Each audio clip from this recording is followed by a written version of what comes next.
Yeah, Coca-Cola make almost everything, bro. Yeah. They make water. They make what's it called? They bought what's it called from 50 Cent. They bought vitamin water Yeah. from 50 Cent. Dasani, that water brand that You know that they bought they that. found out was you tap know that water. they, you know they bought that vitamin to 50 Cent. You know it's not they bought it from 50 Cent. You know that, right? 50 Cent had a stake in his it. name was on it. They didn't buy it from him though. They bought the shares though. They bought from the Russian dude who was sitting in Spring saying, "Yes, we can sell it to cook." Yo, that was a move though. That was a move. This is the thing though. But this is why I tell black people: stop watching the figures, watch the moves. Because 50 Cent does not own that company. Yeah. He's the face of it. But he had shares. Ownership is still important. He didn't own anything. No, it's like the Ciroc deal. There's no way that 50 Cent had no equity He had in zero. the company. Equity is different from ownership. No, that's the same thing. But what's the deal he had with the company? Because I know he didn't discover it. They just used his name. It's like Ciroc. so when you buy shares in a company, you're buying equity. That means you're buying a stake in it, right? Yeah. So you get to take part in equity growth. That means if you have 10% of the shares, and right now it's worth 100 because the company's worth 1,000. Yeah. If the company's now worth 10,000, that means your 100 share now becomes worth 1,000. So you take part in the growth. That's ownership. Yeah, Right? It doesn't mean you're the overall owner. Yeah. Or the UBO, which is the ultimate beneficial owner. Yeah. That's 25% or more. But even if you own a stake, Yes. then you get to really take part. But where it's sold is if 50 Cent owns it. Yeah, And people buy into that. That part is That's what I'm saying. That's like what they did with Jay-Z and the Brooklyn Nets. All of that. They Yeah, said he owned the team. This to me, he doesn't own the team. Yeah. He He had can't ownership own the stake. team. He had a minority stake in it. Yeah. And they used him to get the team from New Jersey to Brooklyn. 100%. It was a sweet deal for everyone. But it makes sense though. Absolutely. Because they don't call me into those meetings where they think about who wants to buy in the players shares or blah blah blah. Right. You mean the play? Oh, No, I'm saying that even for Jay-Z to get that stake Yeah. in the New Jersey Nets, it's what was offered though. but what For I'm him saying- to use his name, it's the That's only way my- they can come in. That's my point. So I'm saying that like this name thing is actually getting guys to sit at the table and getting them a chance to take part in their equity growth. You would never get to invited to the meeting to even get a chance to put your money But down. look what you have to do to get into the meeting. What do you have to do? Sell 1 million records. Bro, Everyone can sell 1 million records, you bro. say that, but Chameleonaire is a tech investor now, bro. Yeah, but they also That guy was again. They see me riding, they see me rolling. I heard that, and you're right because my brother stopped like he invested in tech and stuff like that. Oh yeah, I follow But- him. The guy he's sharp. But Nigerian guy as well. that's why he's sharp. But my point is That guy. my point is I stay away from the figures and I more follow the moves. Okay. Because the figures can be deceiving. Yeah. Of They course, can I be hear that. misleading, and people project things to attract investors. Oh yeah, So definitely. if me and you were starting a company, how many listeners did you have last night? We had 10,000 listeners last night. We did have 10,000 listeners.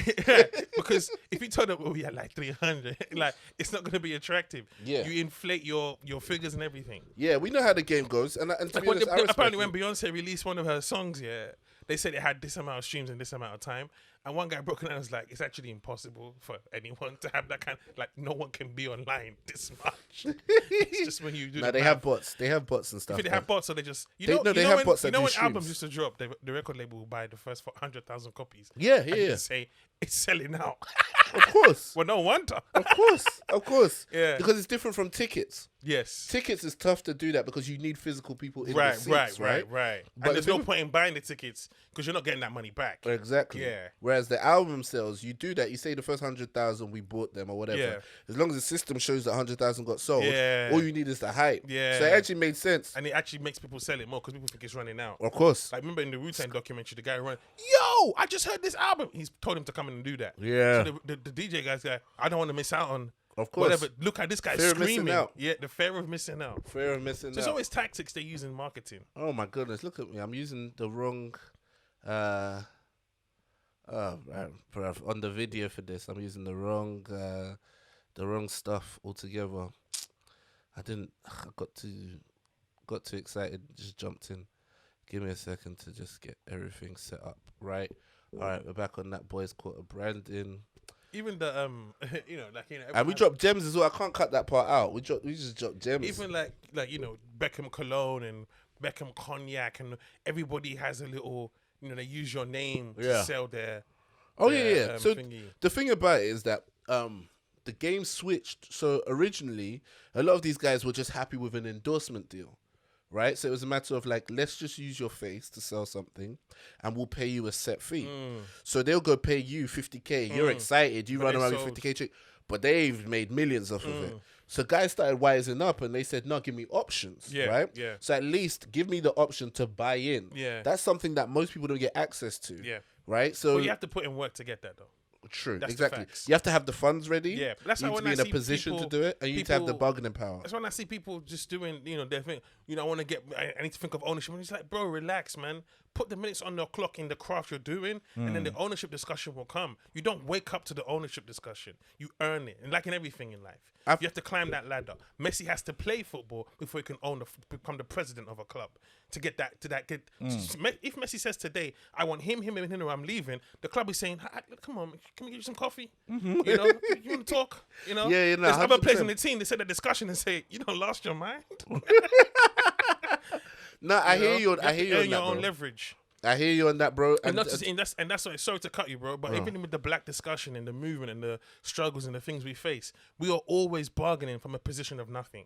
Yeah, always gonna help us or Right. be fair to us. Please be nice to us. Yeah, and I'm done with that. and because it's not the game. I'm done with that, bro. Within a basketball team, you have a player who's earning enough money to feed nations, and you're just not as good as him. They got you on the minimum contract, and every day you have to open the paper talking about they're gonna use you for a trade.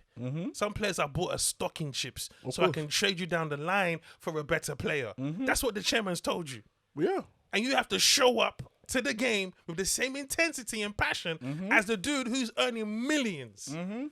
That's the world.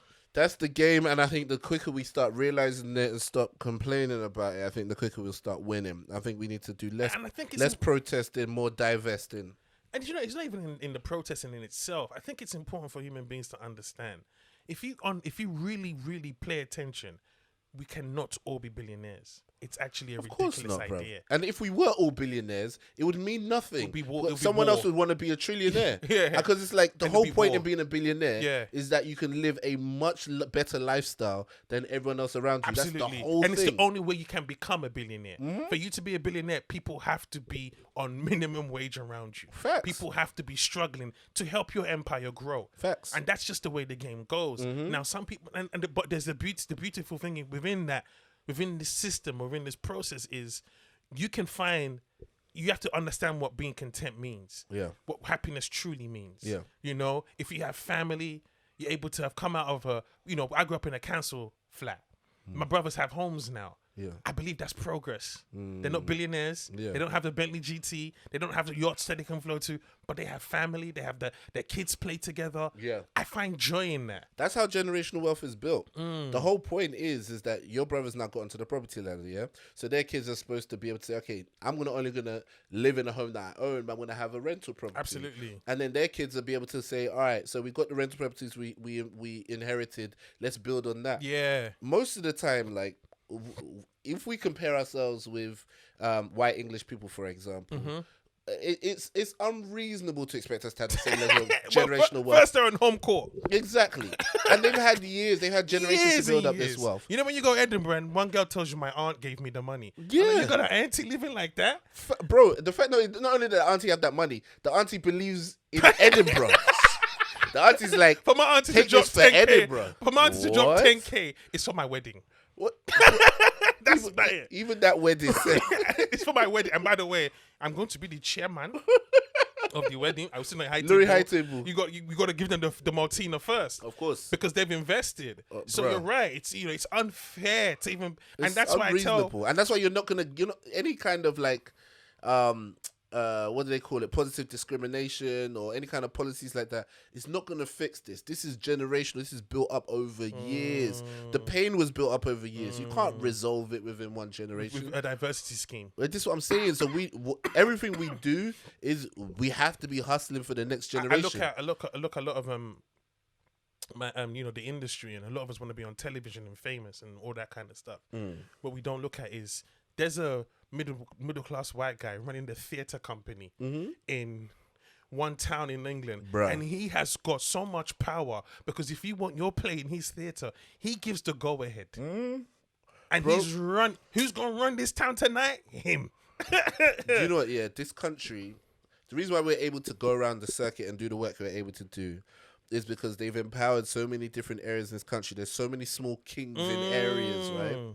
Obviously, London is clearly doing the bulk of the work, but you can go to Manchester and do good. You can go to Liverpool, do good. You can go to Birmingham and do good.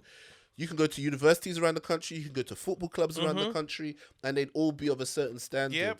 And this is what happens when you really start to understand power. Absolutely. Is you move from being the king to being the kingmaker, right? The king can always be killed. The kingmaker is the one who determines who kings are. When we stop thinking, oh, I just want to be the king, I now want to be kingmaker, that's when we now start empowering other people and start going, all right, it's not enough for Boys Court podcast to be popping off. I need to put strategic people in strategic places. You're going to be the data analytics guy. We're building a data analytics firm. And not only are you going to use it for our thing, you're going to use it to serve all these other customers. You're going to do import, export on electronic equipment. And not only are you going to supply me, you're going to supply all the podcasts. You know what I'm saying? Like, oh, you're going to build a studio. Not only are we going to use it, but you're going to rent it out to everybody and now you got a business. Just look at it like a club, a football club. What's the base of it? Football. Bro. It's a game. Yeah. But within that game, you've got people throwing money for kit advertising. I want to sponsor your kit for the season. They want to on the interview, at the backdrop of the interview, there is a brand on every corner that cannot be missed. Bro. It's just it just attracts money. I was watching a documentary on Sunderland, a football club. It was a really good documentary. Before you get into it, can I pour you a drink?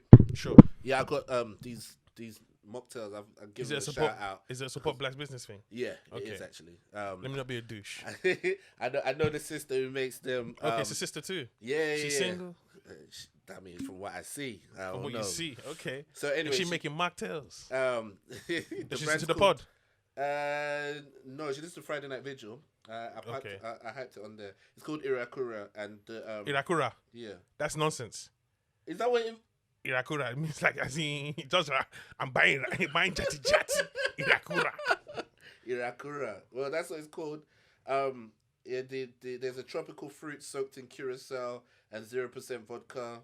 That was called Irise or Irishe, I guess. Yeah, you know, you need to get a Yoruba translator to be hitting them bars for this. But I know this one though. This one is called Erora. Erora. Yeah. It's got botanical stimulant and tonic water. And she wants you to do around that one. I mean, it's got stimulant in it. Stimulant, so it's not Erora, is it? It's like take it easy once you start. Yeah. Okay. So I mean, which one do you want to try first? Erora. Take it easy. Okay, so we're doing this live on the pod, right?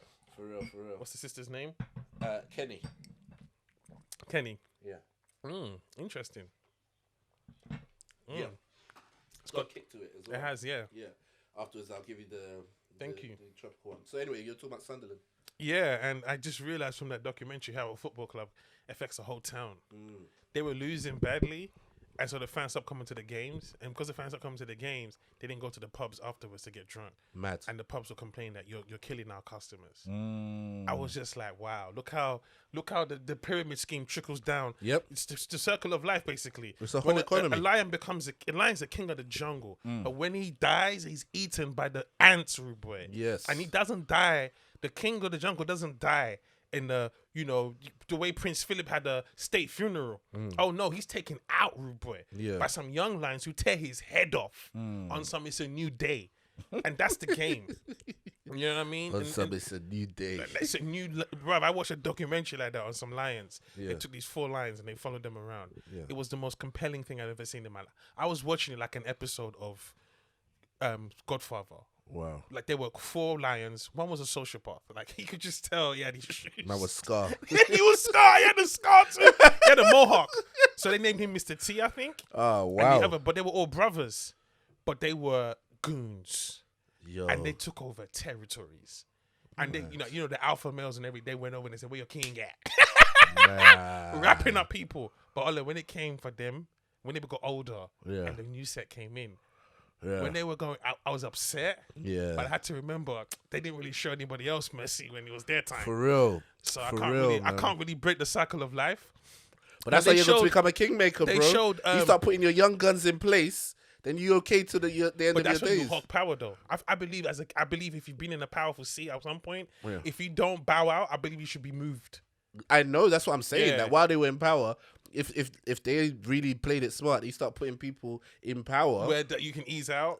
Not only that will take your place, but Right. that love you, they're loyal to you. They That's love what you, Obasanjo is doing now. But that's what everyone should do in this. Well, That's the what thing is Obasanjo this. does now. That's what Obasanjo does. That Obasanjo guy has just- been picking presidents Oh, well, since he you left think- okay. offices. I think he's been picking everything since he left office. That's my point. Yeah. That's my point. I just think, you know, the funny thing, they showed the lion, its mane or the head of it was being kicked around, kind of thing, like by the scavengers and stuff like that. You know, the little last people that got, because when his body was left there, the vultures came, whoop whoop, we've been waiting for this Nick. Wow. Fed him. You know, his bones are now, flies are everywhere. So this bird was just like kind of kicking his head, and the narrator said, this once proud lion that stood like the king is reduced to this. It was almost like that's not the. It's like that Escobar moment I told you where the last picture was him with no shoes on and his belly out. You're like, come on, man, y'all ain't like, gotta do a nigga like that. That's how you went out. Oh, that's how you went out. Man blew out plane. If you show someone that picture and said he blew out planes, like, nah, he didn't. Bruh. But if they had his gut out Bruh. and no shoes on. I mean, to be honest, from their side, I get it. I respect Oh, that's a it. W. That's the biggest W. That's a W. It's to make. It's not. Although the Colombians told the Americanos, they said, listen, they called the gringos, listen, when we're standing over that body, it has to be us. Because symbolism, whether you believe it or not, is so important for the control of a nation. 100%. I'm with Because that. they knew the W would mean nothing Yeah. if it was Americans standing over it. Yeah. But here's what you talk about the Kingsmen and the bigger play ahead. America was like, you can have that. Bro, that's Because we've taken half the country anyway. that's what I'm saying, bro. See what I'm saying? They That's said, what have that. Now, if America wasn't as big-minded as it was, it could get petty in that moment. Of course. Remember when you said to me, there's no limit to where a man can go if he doesn't mind who takes the glory. America played that role nicely in that one. There's They no said, take limit that to what a Colombia. man can do or where he can go if he doesn't mind who gets the credit. Yeah, Bars for days. for days. For Because days. America knew you can have the credit. We don't got half the nation. Bruh. When in Fargo, is it Fargo? The film Fargo or Fargo, where these Canadian reporters got stuck in, I want to say Iraq, one of the Middle Eastern countries, and they had to move them out. But time was against them because the embassy was putting together a picture. They shredded all the documents Yeah. of the people of the Americans or the Canadians who were in there, and they shredded all the documents. Yeah. But they got these kids to put the pictures together. Yeah. Shredded paper. Wow. First of all, they weren't paying them much. I thought them people should be in Hollywood or some kind of industry after that. But when they finally, I think they sent an American and the CIA and stuff like that to go in there Yeah. and get them out. But he told them, you can never take credit for this. Wow. Because if you do take credit, one, it will send a message to the wrong people. And so, we'll give you a medal and say, we have to take that back. It's just understanding that sometimes there's a bigger player ahead. 100%, man. And to be honest, that's like it's such a big lesson that I think is easy sometimes to see on a big level, like when you're talking about taking down Escobar, but like on a day to day, like even to make your family work, there's gonna be times where you just need to play your part, and sometimes trying to explain that to a child or to a woman, or a woman explaining that to a man, can always be a case of like, it's that's where the bond starts to break down. Even in a football team, trying to explain to a man that like, look, you're a playmaker or you're a defender. You're not gonna get to score the goals. You know what I'm saying? Play your position. I don't want to always find you up there and we getting caught on a fast break. Be where you need to be. And certain man will still be like, no. They don't want me to get scoring bonus or whatever it is. So that lesson is so deep. It's so deep, and it takes so much trust. But when you start to really operate like that, oh my goodness, so much It's funny happens. because it's a lesson we all have to learn. For real. Especially within our crafts and what we For choose real. to do in life. Because I always look at it through sport, because sport's so evident. And I was talking about, to my brother about finding your voice, and how I realized in everything, you have to find your voice. I just thought it was a comedy thing, you find your voice. But no, everybody, when Michael Jordan started playing basketball, he didn't know what kind of basketball player he was or was going to be. Yeah. That took 8 times losing, and understanding the game, then he became the player he was supposed to be. Yeah. Same as Kobe Bryant. So you get to you know, but what people want to do is find their voice immediately. Now you can find your voice too soon. Sometimes if you find your voice too early, you might not be responsible enough to handle it. And that's why people, when they get to stardom, they fall apart because it came just too soon. They weren't at the maturity mentally, not necessarily physically or age, just mentally. Yeah. They weren't at the maturity to handle that that gift. And the beauty is this though, within that, if you're that person who did drop the ball, you serve a purpose. Yeah. Because your story becomes a lesson. Yeah. But here's what you have to figure out: how to redeem yourself. You can't stay in the I dropped the ball mode. Yeah. Because out of sometimes a failed footballer becomes a great coach. A failed footballer becomes a great commentator. You see what I'm saying? You know the guy that invented Predators, Adidas Predators, that he was a footballer, Right. and he was, by his own account, not that gifted. He was just a hard worker. Right. So after he'd played football for a while, I think he got injured or something like that, and he was like, look, this football thing, I'm not going to become Pele or Maradona or whatever it is. So what he does, he starts working. He's like, I've played football. I understand the game. Right. So he starts working on a sleeve that he could put on a boot that would help, like a rubber sleeve that would help you grip the ball in order to do free kicks and do the curls, the curves and the swerving and so on. He keeps developing that prototype until eventually he gets to Adidas. They love it and they're like, we're going to rework it as an entire rubberized shoe. Okay. So rather than it just being a sleeve on a normal boot, we're going to create a whole new boot around this concept. And that's how Adidas Predators came. They sold, the guy became a multi-millionaire, made way more money making football boots than he ever would have made as a footballer. Absolutely. Because he didn't see it as like, oh, I'm not going to be the greatest footballer. That's the end of it. You know, I'm going to go off and sulk. It's like, no, I have something to offer. Yeah. There's so many rappers right now who could really be A&Rs. They could really be managers. They could really be, you know, even if they just went back and studied how to do the mixing engineering and stuff like that, they would have an ear that maybe other rappers appreciate because like you've rapped before. You know what it is I need to get in the booth, right? But it just takes that lesson of like there's no limit to where you can go or what you can achieve if you don't mind who gets the credit. So, and too many people want to be the flossing guy and the one whose name is on at the top of the concert. two things. The football example was beautiful because there was a footballer called Dave Whelan. I think it's Dave Whelan who played for Wigan, and in the FA Cup final, Wigan got to the FA Cup final. Now the FA Cup was the Champions League that time. It was a really big trophy. Okay. Now it's like biscuits, but back then it was something to Not live the for. European Super League, yeah. It's not that, no. But back then, you won the FA Cup. Your team was the greatest team in the world. And Wigan, who are not a big team, get to the final. Okay. But he gets injured. I think he breaks his leg. Okay. And he ends his career. Wow. He becomes chairman of Wigan Football Club. Okay? Gets them to the FA Cup final. I can't remember what year it was with Martinez. They get relegated that year, by the way. But they get to the FA Cup final and they play Manchester City. Okay. They have no business winning this final. No business. No one gave them a shot. Yeah. They won 1-0. Mad. If you want to believe a fairy tale story, getting injured and breaking your leg in the World Cup, FA Cup final and coming back years later as the owner of the club who funded a team that made to the FA Cup final and they got relegated that season. Man City, I think, probably won the league that season.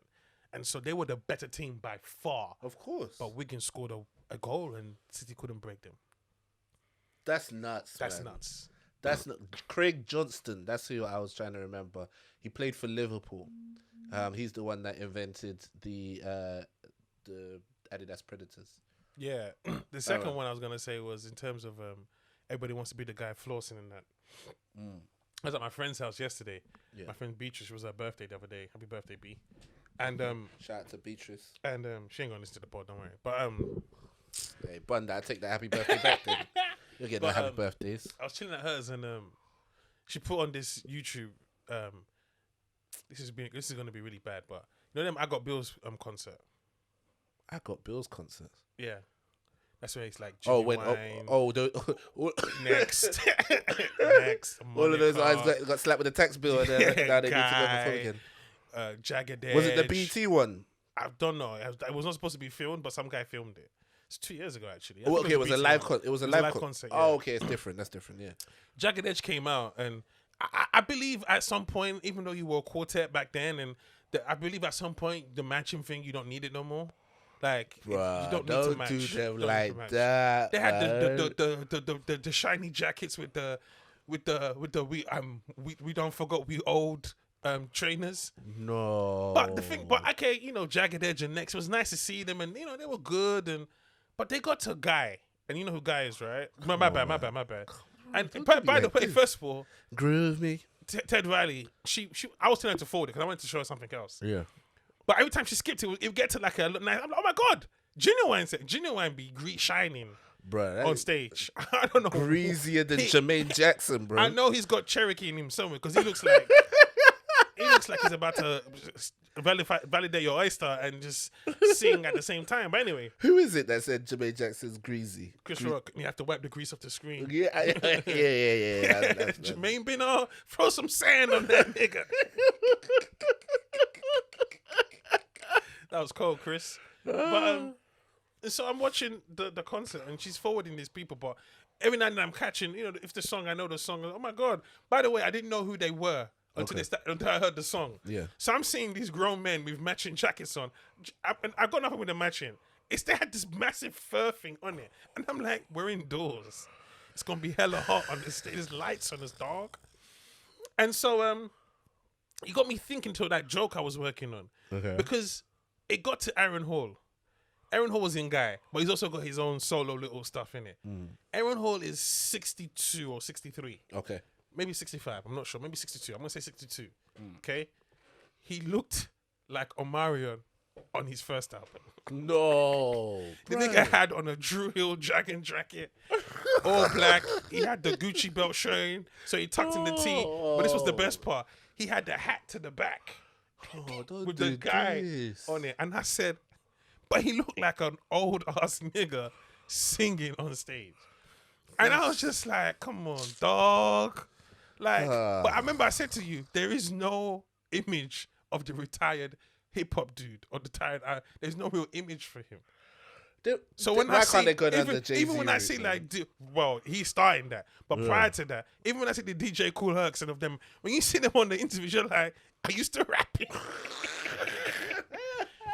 They got the big chain with the industry name on it, Papa Records. I'm like, what are you promoting? Old folk homes. Like, what are you lot doing? Give up. Yeah, no, someone had to blaze like a neutral, like, how do you mature in this? How do you mature in hip hop? Yeah, You understand? How do you mature in hip hop? And how do you mature as an R&B guy as well? Because if your whole thing was Or sex. and sex. yeah, how do you how do you go to grown and sexy? Because the truth is, to be before I say saying, it, okay, go on. before I say it, let me just preface this. The guy's a scumbag. But R. Kelly actually managed to transition from wearing the do-rag and the thing to wearing the suits. That wasn't when the he was transition, though. When? That wasn't transitioning. R. Kelly was playing each genre.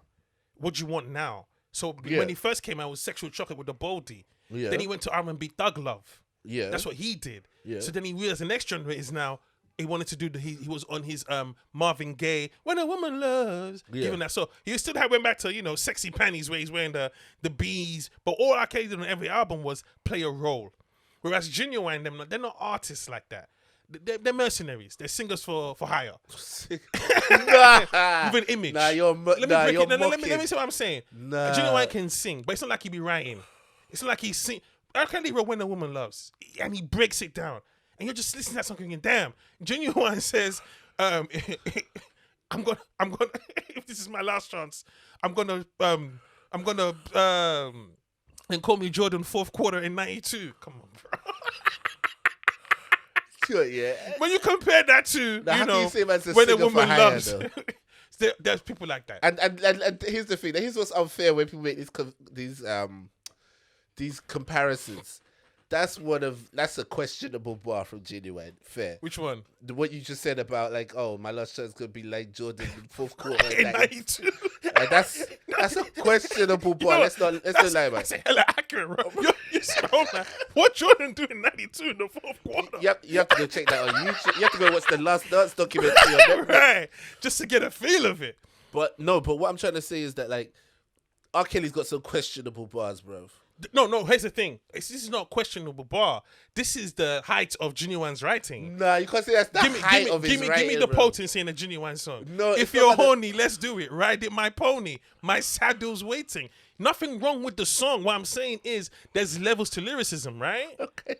Nah, I'm not gonna argue on the point Right. that Genuine's a great writer, but When you compare that to height of his writing, but that is though. that's Give like me me taking one of more. your on. your worst jokes and saying this is the height of your writing. That's one of his best songs. What are you talking about? No, but that line is not one of No, his but best Pony's lines. his best. Okay, give me another line from Pony that's better than that. Oh, bro, I don't know the let me Google that later, bro. By the way, I'm gonna have to Pony read that. starts with do big boy tune. I'm just a bachelor looking for a partner, someone who knows how to ride without even falling off. You see what I'm saying? Hey, I'm really sticking my neck out for Genuine. Don't fool my hand right now. Someone who knows how to ride without even falling now. That's why you have to sing it so hard. Because if you pause, what? If you pause too long, I'm gonna read this like straight face. Okay. No. Okay. Okay. By the way, I'm not dissing Genuine. I'm showing the You level. said man's a singer for hire, bro. I'm just being. You turned him I'm loading to the lowest in it. You said he could be in the worship team if we needed him, bro. What I'm saying to you is this: you can replace Genuine. You can't replace Kells. All right, I'm just a bachelor. And fuck R. Kelly all the time. Pause. Yeah, okay. Fair enough. We're all clear on that. Yeah. Everybody is clear here. We are not endorsing. We're just talking on the level of scummy talent behavior. now. All right, and, cool. and it's unfair to Genuine because I should be comparing it to like Cisco and Tyrese. That's his ballpark. Okay. Whereas R. Kelly's more like, your Marvin Gaye's or, your great songwriters, Babyface and that. That's what you discuss with him in that realm. R. Kelly did If I Can Explain the Joy I Feel. Come on, man. Yeah, I mean, let's not even bother reading that. Nah, Pony's not really a lyricist. It goes song. like wintertime by the fireplace, like trapped in walls when there's no escape. If I can explain the joy I feel. If you want to know how I feel, just like that. You can't bring anything Genuine's made on that level, and that's not a bad thing. I'm just explaining to you. I don't know how we got here. Let me see who I'm wrote just this explaining to you. I remember there's one The song song he wrote. was written by Static Major, Timbaland, and Genuine. And we that know, makes sense. We know who did the lyrics. No, but here's the thing though. When you're writing a song like Pony, you don't need depth. You know Missy Elliott's on the background vocals. Probably. She sings. I didn't know she did background Have vocals. you heard for the song Genuine. with Crazy with Beyonce, Bad Boy song? But my point to you is this: for Genuine, for a song like Pony, you don't need complicated lyrics. Of course, that's You're just trying to bump and grind. Yeah. Although, again, with bump and grind, R. Kelly still threw in some lyrics shit like, yeah, man. And that's just the levels. So it's like when Genuine does his bump and grind stuff, it's very easy to swallow. Yeah. When R. Kelly does, it's a little extra sauce, like Honey Love. Just like a lollipop, you're so sweet. Hey! I can't stand that guy. Nah. That's how you got to have every conversation about R. Kelly. You got to be like, that album was that guy is trash. so. Oh, That album but was guy's trash. But my point, and Joe's another, songwriter where you appreciate. Yeah, and yeah, some yeah. people will even cuss me for like putting Joe in the mix because some people he's a bit because Joe is Take Your Woman. Yeah, what's with Joe, all of these guys and their obsession Bruh, with taking someone else's woman? Joe had a like video, there aren't enough single women out The here. video I Want to Know. I think it's I Want to Know.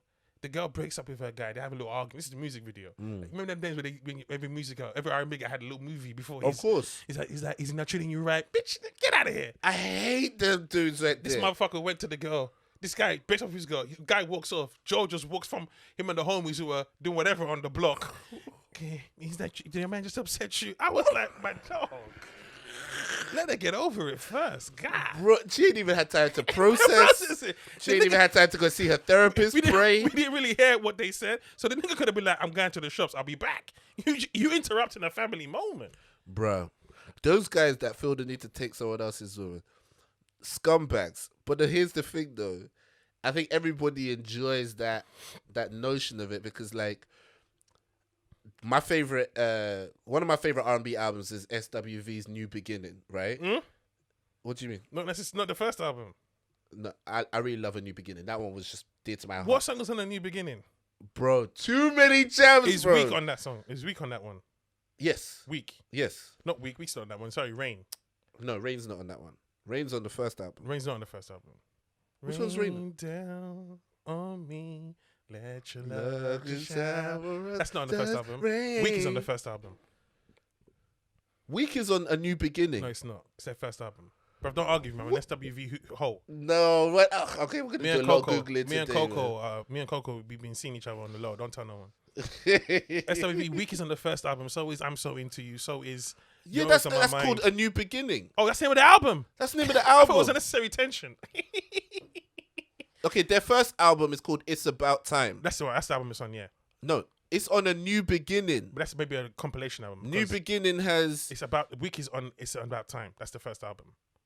Don't argue with me, bro. I grew up with that album. Okay, you're right. That one right. has anything as well, bro. I grew up with that album. You're right. Okay, do you know what it is? I messed up because I had You I had- you I had- them I had- compilation albums in it. A New Beginning as a whole album, and then I had other SWV tracks that I liked. Okay. So I think I've put some in that album that weren't yeah, in that don't album. do that. My bad. What's I on the say New on the Beginning then? pod. Okay, first of all, yeah, use It's your about- heart. Use your heart for me was the use your heart and not your eyes. Baby, just relax I've your not heard that mind. album. Anyway, forget that. It goes on and Not heard that on. album. We Unless goes- it's Weak. Come on, man. Unless it's Rain and the Diddy album. But I think that's Unnecessary Tension. Anyway, the point I was gonna make quickly is that Which is that's not their best album, but go on. well, this is a personal favorite Okay. of mine. Anyway, Were you smashing at the time? What was it? no, my aunt just gave me God rest her soul. My aunt gave me this album. Your aunt gave me an SWV album. Well, she gave me her whole CD collection, Yeah. and I just loaded it onto my laptop, and that's how I got like a whole. I was young, so I was getting What a whole. songs did she have? All kinds of. What songs. really funny was that the first song was "Ladies Pop Yo Pussy Auntie." God, this. Nah, Auntie was wild though. Auntie was wild. Though. Ooh, she had some of them. She had some. She had Some all Laffy sorts. Taffy. She had. I could tell you, even not even just her friends. All right, if I tell you one story about her friends, anyway, we'll save that one for afterwards. The point I was gonna make about this one is, there's a song on here which is like flipping side chicks anthem, and it's and I remember listening to it like, this ain't right, but at the same time, there's side of you that enjoys it because she was like, the way they're singing to the guy is that like, boy, there you go, you're telling me that you love That's me. I'm So Into You. You That- are so fine. That's yeah, on that first album as well. So fine, you blow my mind with the things you do to me. She's not. Oh no, What's that's the not line though? I don't know that No, line. no. She's not whatever to things you do. I'm so into you. No, it's You're the One. I think it's You're the One that they were. You're the one. That one. You're the one. For me. Yes, I think that's the one where they were like really going harder and on their side chick I think vibes. you are confusing the. I'm all over the genre. place right now. You got me so. You got me so. Anyway, there's a song that they have which is like an absolute side chicks anthem, and I remember just thinking when I was listening to it, they're like, "This is wrong." Like when you have an argument with your girl, what you don't need is one fine ass chick popping up and going, "Do you know what? Yeah, really, you should just be with me," because I've had that before, and that's not right. But at the same time, it's enjoyable to get that attention. But do you know what it is? So I know why girls enjoyed all of those But Mario. yeah, but it's all those songs are because that's why they're pop songs, and that's why most of the artists that do them don't necessarily have the best albums, because it's a very shallow place. You know, if you're out in the club, don't think I'm not. You know, it feels good at the moment. But let's break that down for a minute. What are you winning? You're out getting yours, okay, but that's not gonna bring us together. Eventually, someone's gonna have to be dealing. Someone's gonna have to be comfortable with being a hoe. Now you know, man, we can stay. I'm be off 10 years. To be fair, though, You know? like, yeah, So that those Candy songs- song, the messaging behind it was trash. But the feel good, it's good Yes. for women for that moment. You Exactly. know, a scrub is a guy who thinks it's fine. It gives women empowerment. I don't want your number. How many times? How many times? But when True. you're in the car home, I know the girls are like, "Oh, I got chirped by Tyrone." What about you? I didn't want anyone's number. Oh, oh, Oh, okay you then. ain't supposed to take the song seriously. Lonely. I so lonely. So the point is, when it's a pop song like that, you need zero feeling.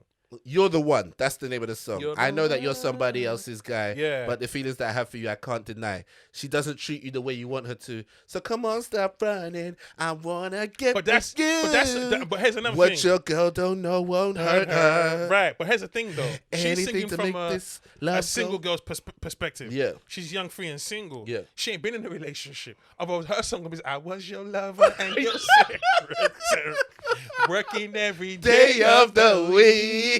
It'll be a different vibe for you. Yo, But here's the thing. secretary. But here's the thing, yeah. There's a market for every emotion you're going through. Facts. And that's why they work. Now, if you're if you're in that mode Yeah. where your husband has left you, Yeah. shallow pop's not gonna help you. That's when you play Lauryn Hill. That's when you play Aretha Franklin. You need someone to hit your soul on this one. Yeah. You can't be playing Tyrese, be like, with the shorty hair, with the booty clap. Like, I need something more than that tonight. Well, if you're in a relationship though, and you're going through hard times, and a girl comes to you on this kind of tip of like, You're what the one for me. Yeah, you're the one for me. Would you trust it? Would you be like, I think you're a scumbag because you're trying to move to somebody you know who's in a relationship, and that means you probably do this all the time. You don't have any loyalty, or would you be like, nah, I think this is exciting. I want to explore it. In true adversity comes through adversity comes true character. I believe that. Okay. And I can't. These are hypothetical, so they're really never for me. They're always just impulse responses in the sense where I might just say what I think is right, Yeah. but my character is how I can judge it on. Okay. Who am I as a person? And so you're And saying that's a to me, scumbag? if Or- I'm in a relationship with a woman, Yeah, if you're in a relationship, with a woman, like, Amen. or a cat, if you know, things are not going well, with the woman, yeah, and another girl's basically letting you know that like you don't deserve to be treated like that. Like Right. you Yeah. deserve to yeah. get what you need on tap, and I'm trying to be here On to give it tap? to you. Yeah. First of all, she didn't say that in the lyrics. No, but I'm trying to say like she didn't say on tap. I'm trying to say Express it how she's expressing it, so we can be fair to her. Because she she's might not be saying- coming across as a whole. She might be saying, I see you with your woman. Like Tupac did it in "Can You Get Away?" You don't deserve to be with that guy. You should get with me. It's all right when a guy does it. okay, but that's the thing. I never liked it when guys do it. Why not? Because I was always like, I don't know, maybe I automatically put myself in the relationship guy's perspective. One man's food is another man's poison, man. I know, but I'm just Right. telling you why I didn't like it. Because Okay. I was always like, you men are scummy guys. Nah, man. Because you're basically picking off your bottom feeders. No, Wait, no, no, you're, no, you're, no, wait, no. you're waiting for You- injured girls, and you'd be you- like, no. you swoop in. It's like it's like my guy Joe said. You're one of these guys. It's like, That was it's like my guy Joe said, "You dropped your dime, nigga, so I picked it up." The way he think this is me. This is finders keepers, losers. I was like, nah, this is not a song. I said you dropped your dime, so I picked it up. But here's what I'm trying to explain to you. If it depends, this doesn't happen with That's dirty This doesn't macking, happen bro. with loyalty guys though. This doesn't happen with a circle of people. It happens with an external party. So it's like the husband, the work husband. And here's the thing about the situation: the attention I'm gonna put it from the female's perspective. Sometimes I'm speaking on the female's perspective, but do you know what I mean? Yeah. If she's not getting the attention she needs from her man, and this guy's giving her some attention, there's a problem because Okay. he's filling a void that she's kind of yearning for, or Okay. vice versa. Yes. And so it's never so he can do what he wants because he has no loyalty to the guy. So it's fair game. I don't have any loyalty to your man to treat you better. So if you're telling me my man's not treating me better and I'm coming as a guy who likes you, I don't care if he wins if he loses. Now, if I'm in your camp and I'm your boy, and that's disrespectful. You shouldn't do that. You should try and find a way to talk to your boy so he improves, so he doesn't miss out on something good that he has. Yeah, I get it in the sense that you don't owe any loyalty to the person, but I think it's you were talking about character before, and I just feel like in terms of character, when you look at what it takes to make a relationship work, right? You can get 80% from someone, but that 20% be hurting you, right? Like, they do this, they do that. That's the reason why I got with them, but they're not giving me this. So you get to show up as Mr. 20%, provided with that 20%, right? And that's the same trap that a lot of people get caught in. That's the reason why guys can have a good woman and then they just want the girl with the big bum, or reason why a woman can have a good guy or just want a guy who's ready to blow the stack on her or whatever it is. They're looking for that 20%. So I'm saying if you make your thing to swoop in when somebody is hurting over that 20% and say, I'm going to come and give you that 20%, that's dirty macking as far as I'm concerned. You've made it too logical, though. You've made it too tight in the sense where you're saying 80% and 20%. I'm saying that's what it usually is, though. Not necessarily, because it could be a number of things. Because here's the thing. Because the situations you're talking about where a guy, it's not just as casual as, your man ain't treating you well, come and get this dick. It's not as casual as that. It's literally a relationship between that and another party. There's feelings involved. There's grooming here. Yeah. You know, he's lining it up saying, I can give you more. But that's what I'm saying to you is that, like, if you catch any woman while she's upset about one thing, give her time. She might resolve it. You know, you guys may work through it. Okay. But if every time she's in an emotional state, a dude slides in and goes, you know what, I could give you that thing you're missing right now. Of course her mind's going to be swayed over a period of time while she's being groomed. I'm saying that's dirty macking. I'm saying that's exploitative. That's like it's all exploitative though. Even clean macking is exploitative. Because you're luring in the pussy on some, I can take care of you and do all this. I'm saying it's all exploitative. I think it's just a different angle. If a woman is single, right? Yeah. If it was that bad, she should be single. She should have left him on her own accord. And then you move to a single woman, fine, you do whatever you need to do. Africa shouldn't have famine. This is not you're cold ass thing right now, bro. It's not a fair world. So why? You know, I told someone the other day, you get no points for being good in this world. You don't. You get the same emotion for being a good ass guy and the same emotion for being a prick. It all comes from the same place. In fact, we honor pricks more. Yeah, he did what he had to do. In Godfather, who did we hate? We didn't hate the police. We didn't hate the Godfather. We hate the police come knocking. I hate when people be busting the door, yo. What I'm saying to you is this: if you see a girl that you like as a man and she's with another guy, but he's not treating that good, if you know and you're sincere, it's like Swiss Beats and Alicia Keys. Everybody went for Alicia Keys. Oh, she's this and oh, she's that. As a woman, as a this, but you ain't been in that position. No one knew what Swiss Beats told her. No one knew the conversation. He was saying, look, I want you. I'm going to build a world with you. And they have that now. They're a merged family now. Yeah. You give it time. Everyone's in their feelings at that point. I'm not saying it's right. But in that time and situation, everybody going to do what they want. Because we're selfish as human beings. How many times have you seen a guy and he dates the girl that his boy was dating because he's like, boy, I found love. No, I have no problem with that. Because, but some guys will say, oh, you're taking my leftovers.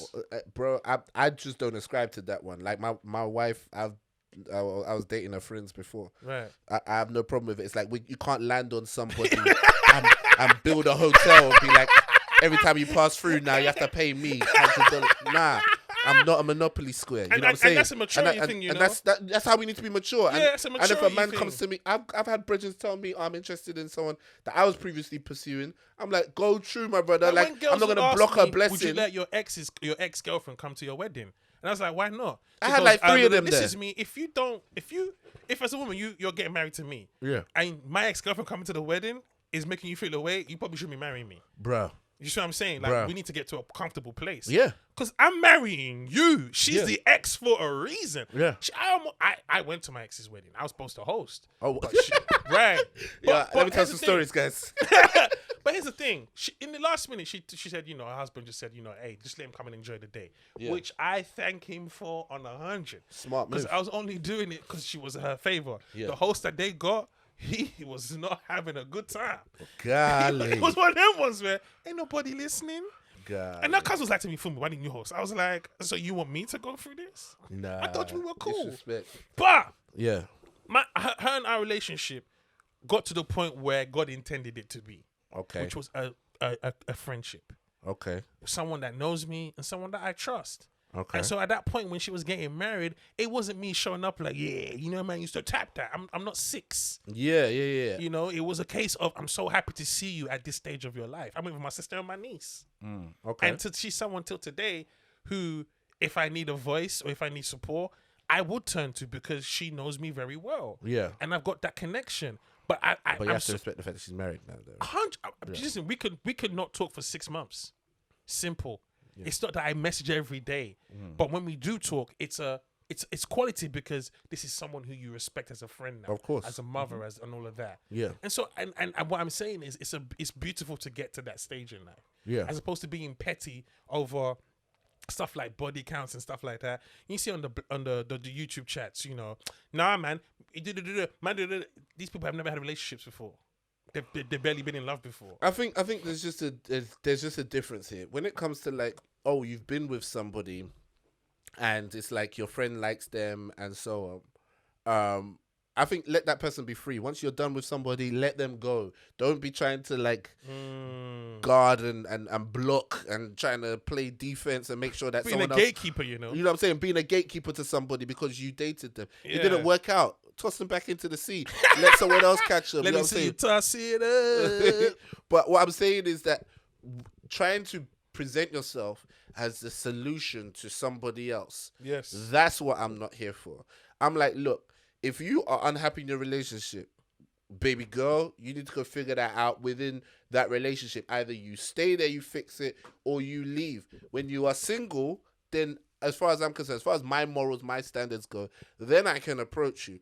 But to approach you whilst you're still in a relationship but you're having problems, and then go, look, I'm the solution to your problems, that's dirty macking as far as I'm concerned. I mean, and I'm like, it's I don't interesting. like the concept of someone doing that with me. It's interesting because for me, it's a case of the problem is this: if she's not happy in a relationship and she comes out of it, the last thing you want to do is go into another relationship. That's my point. Like, you can't really do that as anybody. That's my point. But That's what I'm saying. The dirty macking thing is usually so you can smash. But usually, if it is that, usually there's an affair going on.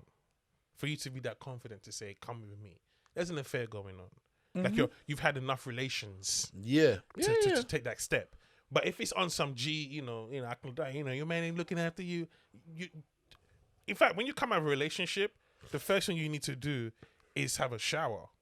My goodness. And what I mean is, you need to shed yourself off of that relationship. Yeah. Because here's the thing: when you break up with someone, Yeah. it's not like that person disappears. Of course. There's still text messages. There's still the first name on your WhatsApp when you go in. So there's things that are going to quickly remind you of that person. You got to really shed that away. You got to take time. They say time heals all wounds and whatnot.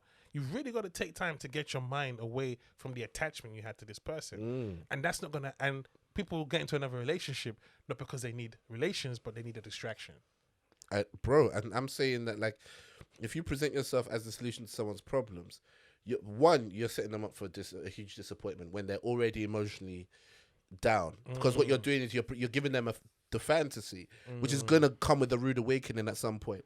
But second of all, bro, you can't then be upset if one day when you want to settle down with a woman, you make her upset one day, which happens in every relationship, and another dude does it to you and quickly taps your missus because he caught her while she was vulnerable. I don't think it's that deep. Bro, I think it happens like that, and I think people. I don't think the karma comes back because a motherfucker stepped to your missus, and then all of a sudden, what, is he not with the missus no more?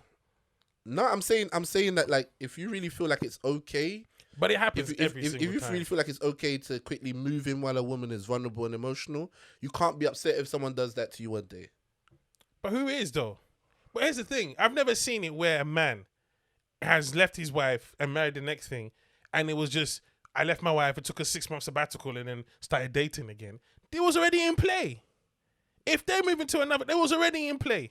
They were already moving with that girl. Before Chris Rock divorced his wife, he was already out. Yeah, but come on. That's Dwayne Wade, Chris all Rock's these different, people, though. when they're already out. They're already moving to other chicks, and the chicks that get involved with them, they all know they're married. Those guys were cheating anyway. So that I'm saying that Not really. Not really. Chris Rock and Dwayne Wade were faithful. Throughout their marriage period? Yeah. Well, the thing is this. You know they it's were when, cheating, bro. It's when he got into the league that he started, dipping out in his marriage. He said he was a bad husband, which is fair enough because you're a young athlete star who is making all this So money. I'm saying that one is different, right? But what I'm saying is... That's different because they already cheat. Okay. I'm saying that if you're in a situation where you're in an otherwise faithful relationship, right? And just because she's upset, a guy catches her at the right time, finesses her, gives her the shoulder to cry on, and the D to ride. Hypothetical is, it's not upset though. You can't be upset, but that's what you've been doing. It's not happy in a relationship. It's genuine I know women who are Bro. upset, but I know women are not happy in a relationship. Bro, the women, That's when she's not happy. It's dangerous.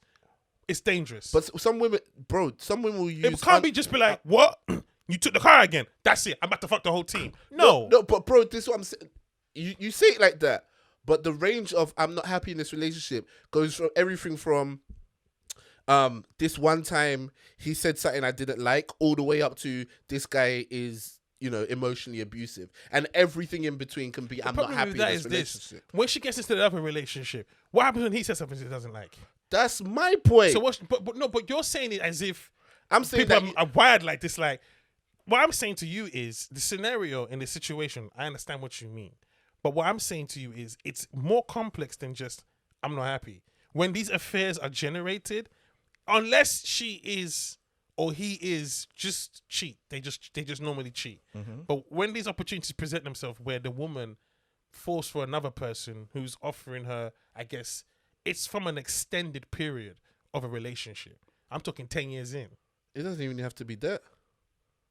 Well, I mean, I'm saying, look, yeah, this to me, this is a very real. Obviously, it's very hypothetical. I just made this up, but you and your woman have an argument about an ongoing issue, right? Now, this is an issue that affects many married couples. But let's say something like the finances. Cool. All right. So in the finances, you know, you ran up some debts or whatever it is on a business thing that didn't work out, and that's the reason why she can't get the new kitchen or whatever it is. And now there's just some tension. It comes up from time to time. She's not happy about the debts. You're working on it. You're clearing the debts, but it still flares up from time to time. Now, on one particular day, her friend is like, come, let's go and see this artist or whatever it is live. And you're like, but babes, I can't really do it because the money situation, the budget's tight, blah, blah, blah. And the girl's like, what are you talking about? That's nonsense. Like, your husband, because of debt that your husband ran up, you can't go to the concert. I'll pay for you. In fact, my work is giving me backstage passes. Now she's backstage. Let's not even say it's the star or whatever it is. Some guy is telling her what she needs to. Hey, you looking beautiful, man. What you doing out here? Blah, blah, blah. Why you got that ring on your finger? What's going on? She's feeling like she's never felt before. Now she's not thinking about debts, washing plates, blah, blah, blah. Guy's showing her lifestyle. He's popping bottles. He's wearing nice stuff and so on and so forth. He's like, we're doing a party after this. They go back to the hotel room. They're partying, whatever it is. Guy slips in the kiss. They've had a couple drinks, whatever it is. She just kind of loses herself in the moment. And I'm saying to you that everything he did in that moment, right, knowing that he saw that she was married and she was just a bit down and blah, blah, blah. And he was like, well, you know, if he's messing up, you're not happy, blah, blah, blah. Women can quite easily make that mistake. I'm not going to say it's a mistake, but they can make that poor decision in that moment and basically jeopardize everything because of how they felt right there and then. okay. But I'm saying to you that as the guy who does that, who sees a married woman and goes, oh, you're not happy right now, and then uses that as a way in to sleep with her, I'm just saying, look, if one day you care about somebody and someone does that to her, you can't be complaining. That's who you are. That's what you. If you truly believe that's the game for everybody. But you can't now be one. Why are you pleading a case of his karma? Who cares what he goes through? Well, If that's because that is the game. you seem to be in favor of that. You're But like, it wasn't a married woman. It was a woman in a relationship, number one. Okay. And two, the issue was that she's not happy. Not because she went to the club that night. Because, again, if you're in that hypothetical, she went back to the club, they did some pills, and then he ends up shooting her in the head. That could have played out too. Right. So it's like, yeah. to that far left. Right. We can all create the story. What I'm saying is, I wish life was that straightforward. Well, sometimes, you know what? It really is. Like when you watch. Okay, so if you see a girl in a relationship right now, she's come out, she said, and she comes to you after the show. She's like, "For me, you're so funny." I don't even talk to friends after the show. No, for somehow she gets to you. Yeah. She's with her friend. Her Yeah. friend knows Yeah. somebody. Anyway, Yeah. she's backstage. Yeah. She's like, "Oh my goodness, I've been Yeah. so down recently. You really helped me." Yeah. Blah blah blah. You Yeah. can see that she's kind of throwing at Yeah.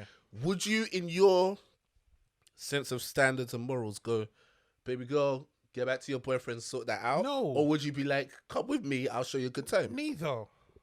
I don't care about her love life. Not enough to even give her advice on it. My thing would be like this. I'm going. Wow. I'm Fumbi. I don't care I about. said I'm Fumbi. I Come don't care on. about. Hey, tell the people again. What bro. I'm saying is, after a show, if you know me, I leave. First I of all, I'm not know, trying to catch the Noah Clark wave. No. Nah, I'm putting it out there. I'm not trying to go You out didn't like have to that. bring my name Yeah, we into did, it. Like, bro. Yeah, we did. I'm not trying to catch that heat.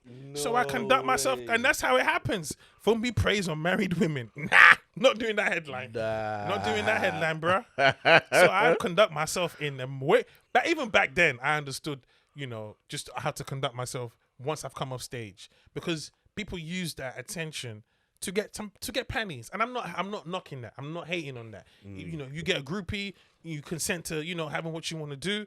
Hey, go ahead and do that. But what happens is you feel like that's part of your payment package. You ain't never had no groupies, bro. What I'm trying to say is, what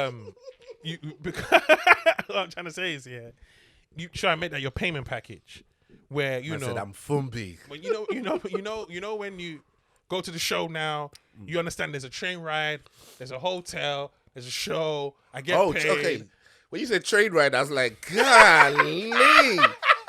Yo, wow. You know when you gig, it's a routine. Yeah. What you don't want is after your show, because you had a little whatever after the show, you don't want to be like, that's the game.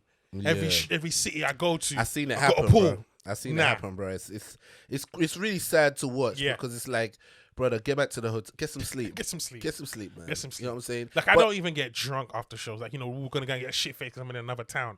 I just don't have the. It's not why I'm here. And then, there were times where I was like, am I missing out on something? Because I'd always be back in the hotel room. I'd always be calling my wife or calling whoever it is I'm in a relationship with, or speaking to friends or whatever it is, and just feeling lonely in the hotel room. There's certain times where I'll be like, maybe because I'm not putting myself out there, maybe because I'm not going out and doing the madness and so on. There's been a couple of times where I tried and I was just like, this really just isn't me. And I still haven't figured out a happy medium for being on the road, but I do know that chasing the dragon on the road is I'm fortunate because I've got people in cities. I used to have people in cities. I got people in cities. People started graduating from uni. I know they're not about no more. And they're not about. My favorite city is Birmingham. I got people that can literally bring me food in Birmingham. Man's big and broke, That's my spot for all my peeps. Okay. Manchester's a bit lonely, but I know people in Manchester. But funny thing in Manchester, I don't mind the weekend in the sense where after the show, because it's 2 shows, so you're tired anyway. And so after that second show, I'm already on an early train back. Okay. Oh yeah, I booked the first train out. Oh wow. I don't like to stay any longer than I need to in any city. I'm a very weird person in the sense where even when we fly out to Dubai for the shows, after 2 days I want to come back to London. I'm tired of being in Dubai. I don't know why I always have to come back to the nest. I can't relate, bro. I can't relate. You know what? I am such a home. I need to be at home. My dad. I've got there before. Let me not make it sound like you weird. You're not weird. I've definitely got there before. I just think my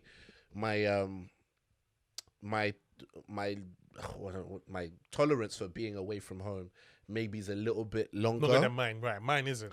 Yeah, and I think if it's like within the UK, I kind of get it, because usually if it's a Sunday, for example, I'll try to get back early if I can make church or whatever it is, or just so that I'm not, I still have some aspect of the day. I don't spend the whole day traveling. But if it's like I'm away in Dubai or whatever it is, like I can do a week, 2 weeks. Do you know what my issue is? I'm impatient.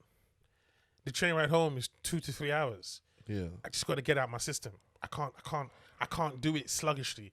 It's got to be right. 9, 12, boom, London. Work to train ride it up, be home by 1. I need to know. When I'm in another country, it's even worse. Because I'm thinking of that flipping 8-hour flight where I'm stuck on this plane that I hate flying on. But bro, this is what I'm saying. You need to, like, okay, I'm not the one to give anybody advice. Maybe but drink. I'm saying that, like, you keep wishing away the journey, bro. You're trying to get to the destination. Enjoy the journey as well. Nah. There's elements of the journey that I've come to enjoy. I've done the journey a lot of times. Yeah, but I mean, like, add a book or a TV show you've been meaning to watch to that journey, and then it becomes not just a thing to get through, but something to actually enjoy. I watched Cinderella twice on an airplane.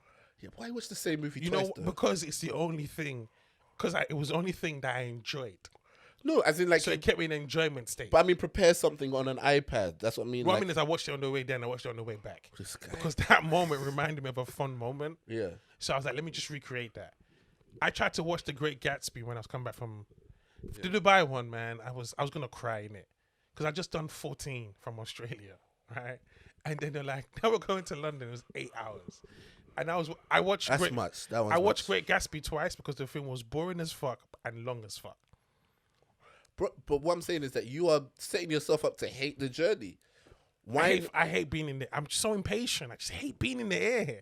But Even okay, I'm sitting are there outside TV on- shows you actually enjoy watching? Oh yeah, but my anxiety just takes the feeling away. I could care less about the TV show. All that's on my mind is you're only watching this because you know you want to kill time. Wow, I know, yours right? is deep, bro. Mine is. It is.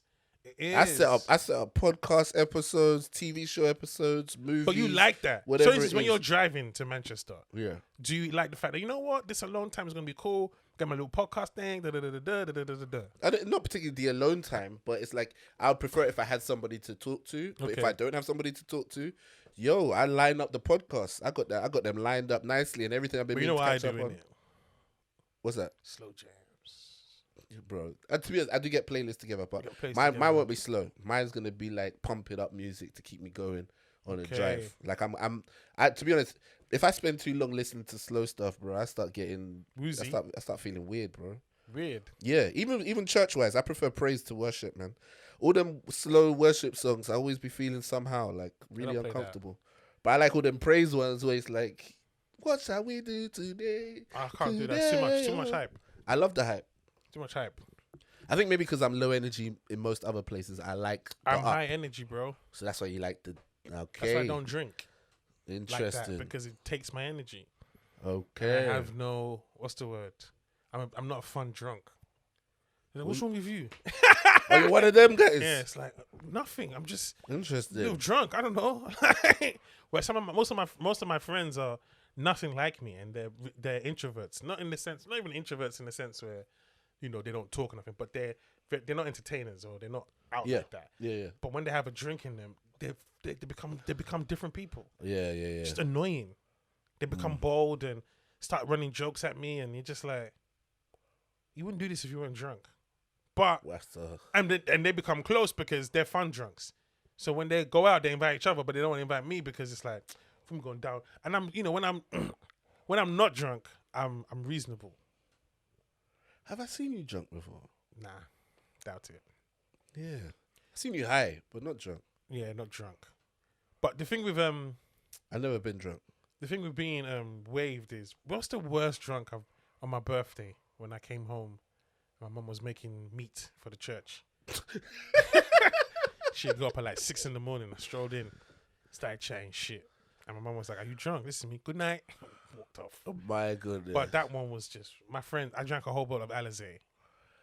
Bro. Alizé is about one part 50 Alizé. One part Alizé is Hennessy. about 12%. And it was the orange one.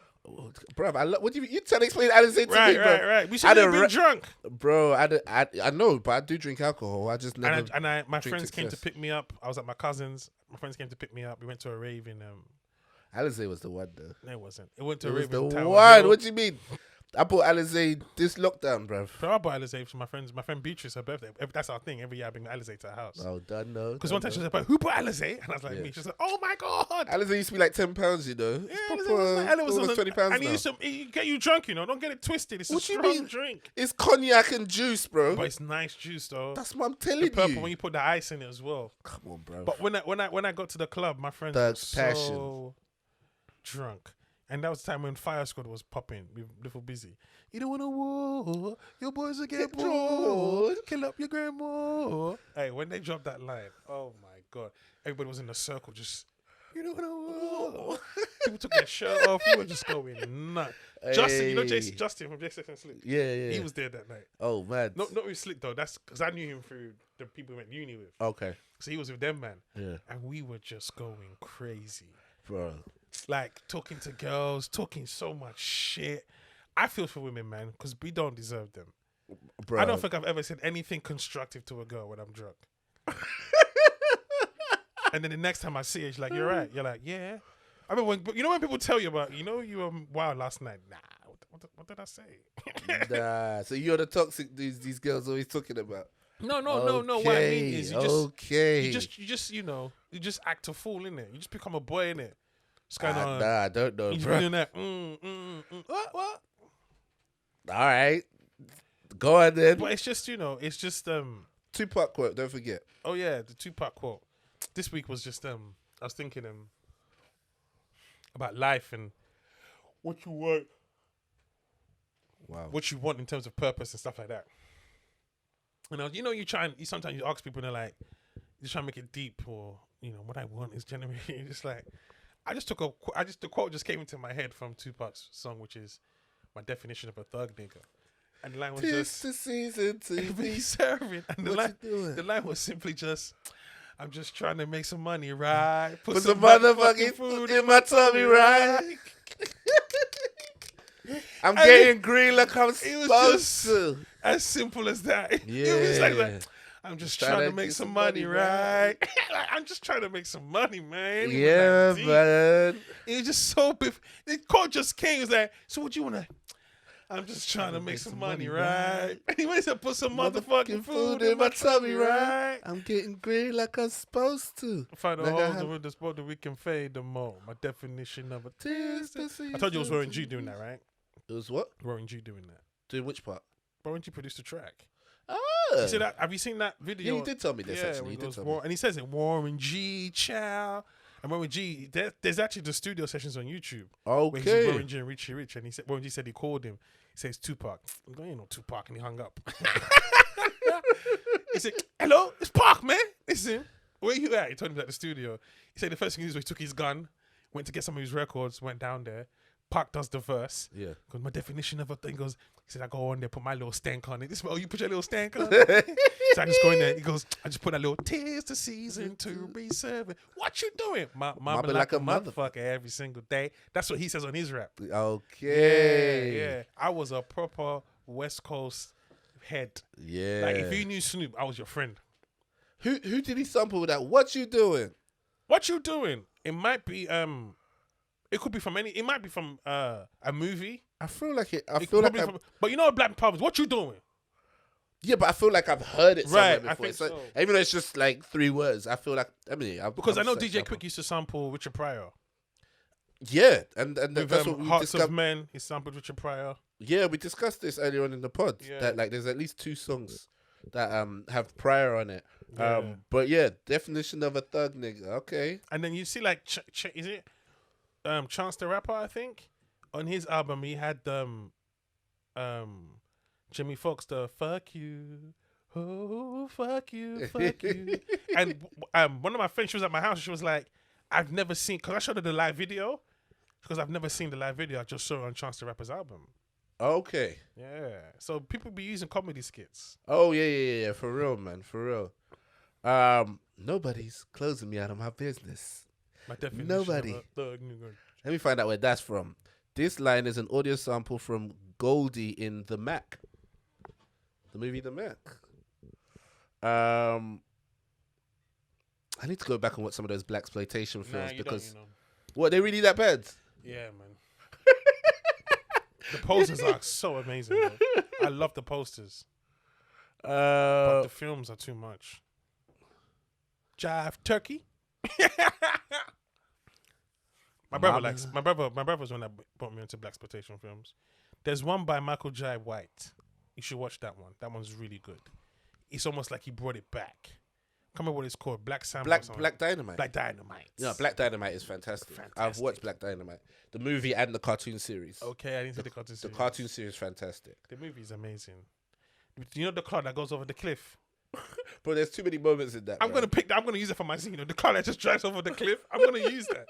I'm gonna have to use it. According to Genius.com, that mobbing like a mother, that line is taken from Nothing But a G Thing. Yeah, Warren G's line.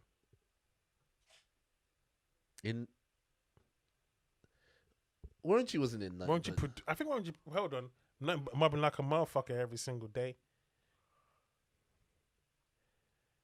All right, it's got. These bloody mobbing like a adverts. motherfucker every single day. I swear Warren G said that in a song. Maybe it was a line that everybody used. 'Cause I don't think anybody used that in not by G thing. And then tis the season to be serving is okay. Well, this is just a clip towards the Warren G talking about producing the track. All right. I mean, then they haven't got any reference for the what you doing part, but it could just be some random bit from any movie. I felt like it sounded like one of those older stand-ups. Which one? What you doing? Yeah. What you doing? That's what it sounds. But I think it's just it's probably it's from the Mac though, right? You said from the Mac. Oh no, Well, no, that's the nobody's closing me out of my business. that's from the Mac. Yeah, Okay. that's from the Mac.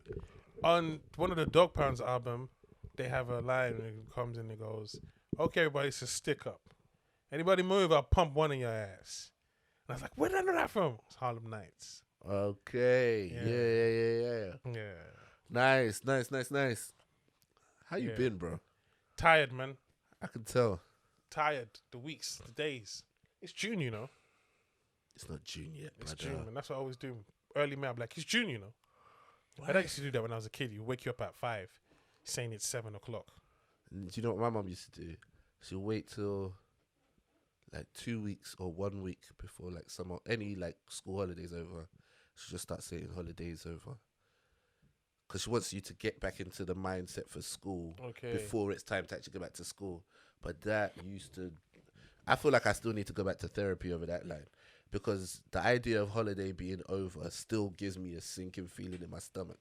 Because like It was always a you holiday be for me. you be having a great time, a fantastic, and it's like she almost like she enjoyed letting you know. You better stop. Holiday is over. Once it starts with that, oh brother, you just know. I think our parents. I think that was a common Nigerian thing, especially when I was in Nigeria, where you're about to go back to school. It's like stop playing and staying up till late.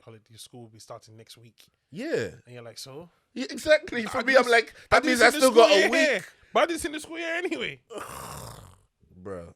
I I'm like, let me enjoy the week. Like, let me enjoy this time. But nah, I don't think I was a good student.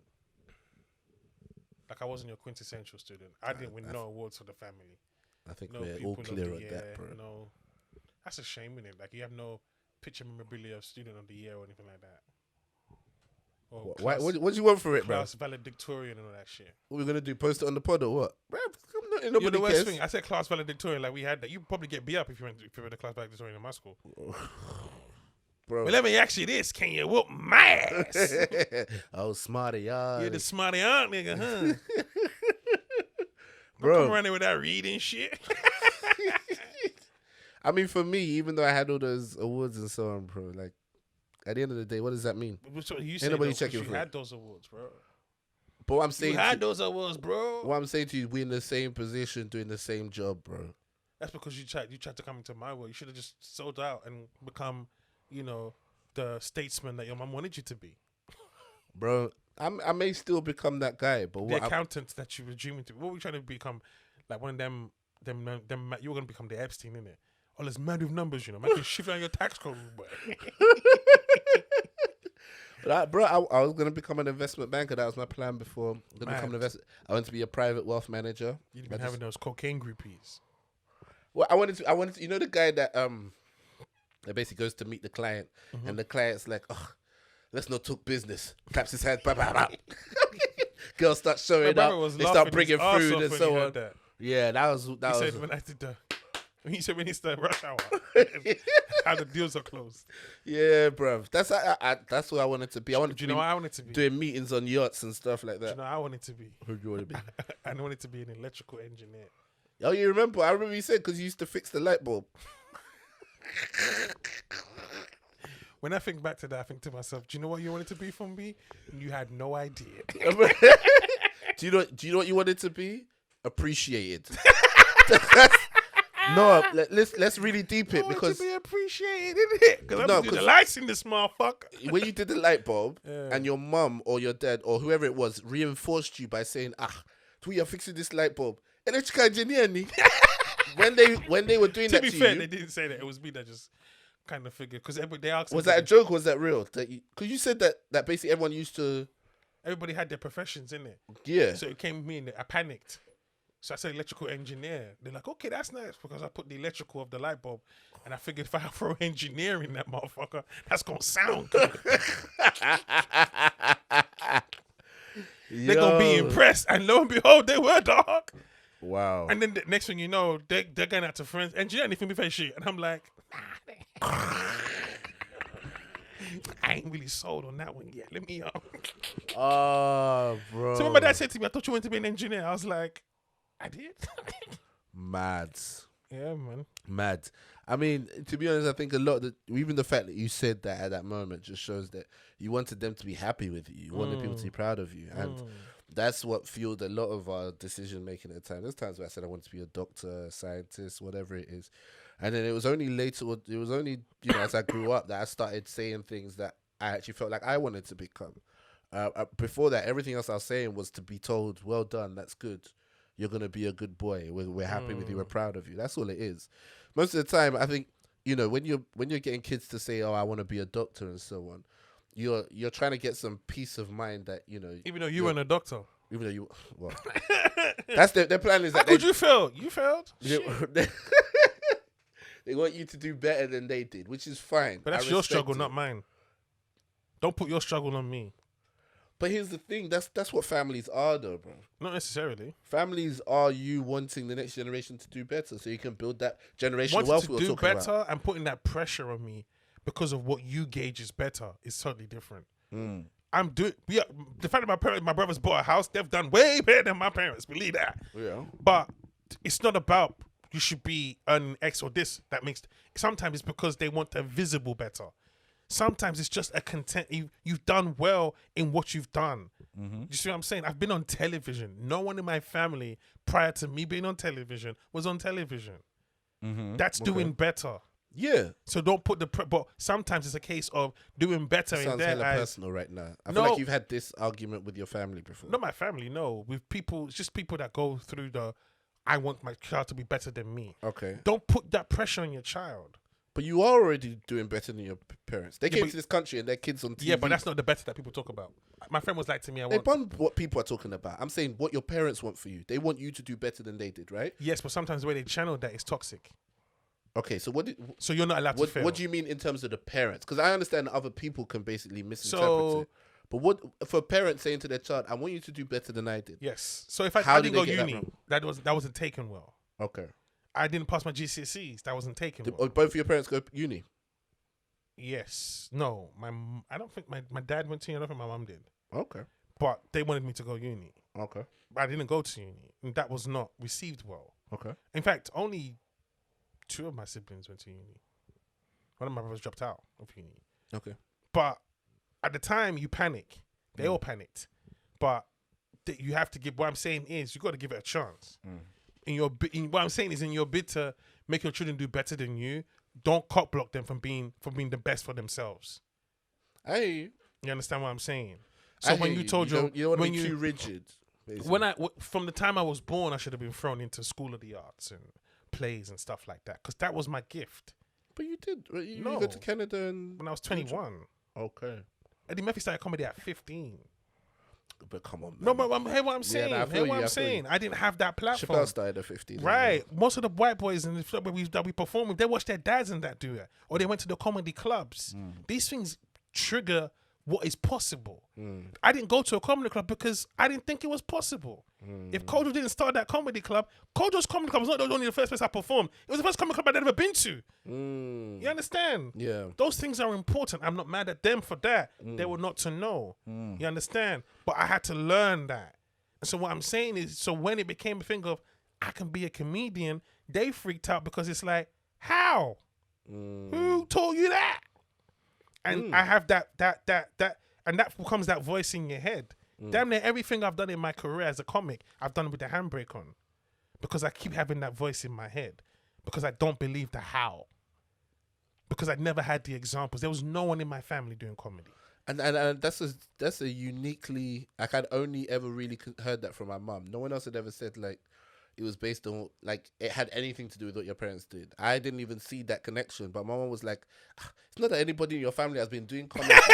And all of a sudden you want to do comedy. Right. Saying that, she Right. didn't even realize I grew up watching my mom do children's entertainment. Imagine that. And she was a children's entertainer. Well, the thing is, so I watched her do, and she didn't just do like regular. She had a whole package. Okay. She had people come and dressed as Mickey Mouse, Minnie Mouse, and so on. Okay. She used to do. She was called Shade Irresistible. Okay. She'd wear this little bow tie and this little sequin jacket. She would teach the kids how to do like your 9 times table with your hands. Right. Teach them Yoruba songs. Right. And teach them how to do the dance to it and so on. It was a whole package. Mm. So I saw her put together a show thing, you know, and she had the candy floss machines, the popcorn machine, everything for a kid's party, right? And she used to get these bookings, you know, week in, week out, she was booked. And she couldn't even see how that might have even influenced me. I couldn't even see how that might have influenced me. It's only afterwards when I look back at it. And that's when I started to realize that, yes, sometimes watching it's no surprise. When you watch your parents do something, it's no surprise that you might want to try it yourself. But here's the thing. I didn't see my parents do anything. I've seen one of Richard Pryor's sons do stand-up. Yeah. Of course. Yeah. But that's his dad was an evident comedian. I'm talking for us who have no examples of comedy now in our family. Even though your mum was a children's entertainer, you didn't equate that to stand-up. Of course not. Yeah. Right. So in my house, my dad was funny. My dad's a charismatic man. I get my charisma from my dad, right? So I get my charisma and that stage presence from my dad, who's always been like that. But in terms of being a comedian and entertainer, making money for it, it's harder to sell. Even JC said he told his uncle, "I'm going to sell 1 million records." He asked him, "Do you know 1 million people?" Wow.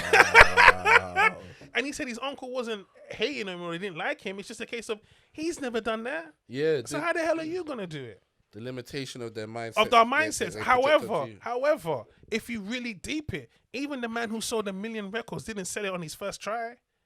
True. They had to build to those 1 million records. So if your kid comes to you and says, "I want to be a YouTuber," you're going to just be like, "All right, cool, we're going to start putting you in My kid comes to me, do whatever the hell you want to do. Just make sure you make money from it. That's it." Wow. Even OnlyFans, yeah? No, not that. Not that. Make sure you listen, whatever you want to do in this life, make sure you have your work ethic and that you are proud of what you're able to do, what you've done. Yeah. And you be happy with that. I don't care what you do because there's money to be made in everything. There's a motherfucker that makes the pieces for Monopoly, bro. For real. And I was watching, you only have time in your hands. I'm watching this thing on Snapchat called, this guy just walks up to people's homes who have nice homes. Yeah, and he asks them what they do for a living. Yeah. He asks them what they do for a living. And one of them was like, "We make sliding doors." I was like, "What?" Fantastic. And he's just like, "Huh?"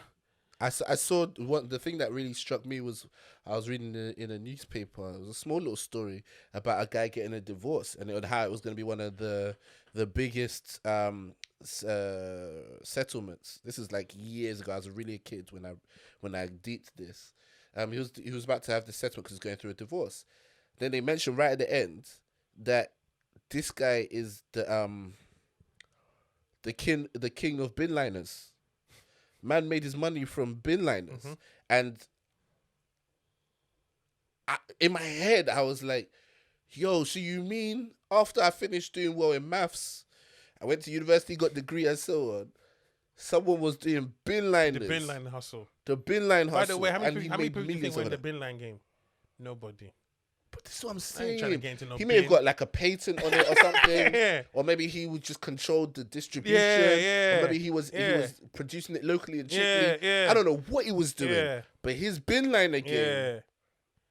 Bro, we used bin liners to throw stuff away. Yeah. And every time we did it, he was making money. Yeah. I said, nah, the game is all the way messed up. Yeah. This idea that you need to go be an engineer, doctor, lawyer, or whatever it is, you're showing me the best that you can imagine. Someone else is imagining something mad, and you, after you've gone to go and do law, will go to the shop and buy his bin liner. But remember, I told you when I was a kid, I used to talk to myself. I used to make imaginary characters. Yeah. And my mum ended that game swiftly. Of course. But she wasn't to know. You understand? Yeah. They just weren't to know. Yeah. And so when I say we do better, it's me being able to see Dara and say to you, "Hey, she can sing, you know. You might want to look into that." And you're not saying, no, this one's going to be a pilot. And you're like, bro, I'm telling you now, or any little skill you see she has. Yeah. that you take into it, don't ignore it, man. Let her express herself to the fullest, simply because you don't know where that's gonna bring her about. Not just her income, but her fulfillment. I finished when you finish writing anything or creating a joke or anything like that, and you do a set and you see it get to the point, there's nothing more satisfying, nothing more fulfilling than seeing it go from where it began in your mind to where you performed it on stage. It's rewarding. I'm telling you now, if Top Secret opens tomorrow, one of your favorite clubs, and I put you on that stage, and the fee is 500, but you're gonna bomb for 20 minutes, or I tell you the fee is £10, get to cover some drinks, but you're gonna have the gig of your lifetime. You're gonna pick the gig of your lifetime over the £500, Unfortunately, because you know on that road home, when everybody booed your monkey ass, that 500 is just nothing but a burden, and you're gonna waste it because you need to feel good about yourself. And I've been there too many times when I've been paid good money for a show, and it didn't go my way, and I can't even get over it. Yeah, I think it's specifically when you do comedy or something like that, it's because you are emotionally attached as well. Like, you actually want to enjoy it because you're passionate about it. I had this conversation with Tinubu. Who's that? The ex-governor of Lagos State. He's like they call him the Jagaban. He's like I know who Tinubu is. I just didn't know it was him. Oh yeah, him. Bola Tinubu. When did you meet him? This is one Christmas day. I was rolling with my auntie. She's in politics, and she was like, "Let's stop by and greet him Merry Christmas." It was Christmas Day. We'd been to Lagos State House. I think who was governor back then? Just anyway, whoever was governor at that point. So we'd seen him, and it was like a general party. He did like a Christmas Day thing. It was all outdoors, loads of people. And then it was like, let's stop over and greet Tinubu. So I get to go in with her and sit down, and this guy, it's a weird experience because obviously I've seen his picture, I've heard of him, and so on. But he now starts talking to me, and he's like, "So what do you do?" I said, "I'm a comedian," and I could tell that my auntie was a bit like, "Why can't this guy just say something serious or whatever?" Like it is. thief. Sorry, go on. This is what I'm saying. Like, if I said something like I'm a banker or whatever it is, then maybe we could talk business. Maybe something could happen. Blah blah blah. As a comedian, he's like, ugh. Why don't you go and get something serious? I said, you should say like what, stealing? I wanted to be rude, but I was here with my auntie, so I was like, no, I'm not gonna be that. No, I'm not gonna do that. But I basically said to him, I've had jobs before where I made more money, and I spent that money trying to make myself happy. I actually enjoy what I do. So I know that the day I make money from doing it is the day I'm really winning. If you said it like that in your most cunty mode, I'm proud of you, bro. Because I know he won't pick it up, but I'm so proud of you. I'd have been in the corner like, oh shit, he's bagging on, he don't even know it. I said it jovially because I was like, I want to keep it light, but I was just like, you get something serious. Yeah, come on, man. It's like I'm speaking to the ex-governor. Meanwhile, of the state. they will pay Basketmouth money to come perform at his birthday, his daughter's birthday. Of course, but they don't respect him. No. They're just like, but here's the funny thing for us. So when I said all of that to him, he said, forget that one. Money is good. Right now, if my children want to go to America tomorrow, it's not a problem. The money is there. Yeah, but if I want to go to America when he said that, tomorrow, that's where in my heart I wanted to say something rude because I was like, but we're not talking about how you got this money though. But anyway, let's not get into that. But having that conversation with him stuck with me because I was so self-assured. I was speaking to somebody who's clearly a multimillionaire in most currencies, right? But I was so sure of myself. And yet I've doubted myself. You had bigger dick energy, bro. And you weren't even the same about money financial as him. But bro, you were secure, rude boy. He's like he didn't buck me. I'd have given it to him straight. Oh, really? Pause. Pause would be like, I could do 10 minutes for you right now. I'm you straight, right?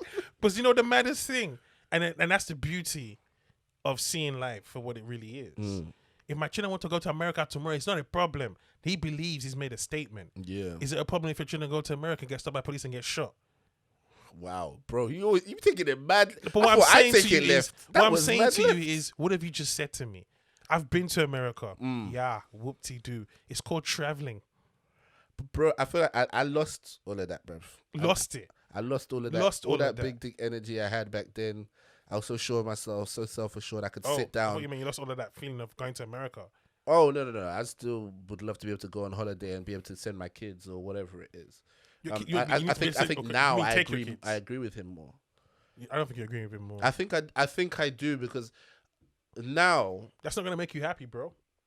It's just gonna now make you I comfortable. genuinely enjoy being able to provide for my family, and I know that if I didn't have my day job and I was relying on comedy, as much as I love my job, as soon as it all went away in the pandemic, there's no way I would have been happy knowing that I was struggling to provide, but I was doing something that I love.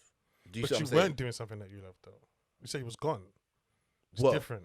Yes. Okay. But What I'm saying to you, if they were paying you the same amount of money they're paying for your day job to do comedy, you'd quit your day job. Oh, So 100%. then you won't be happy. Then is my point.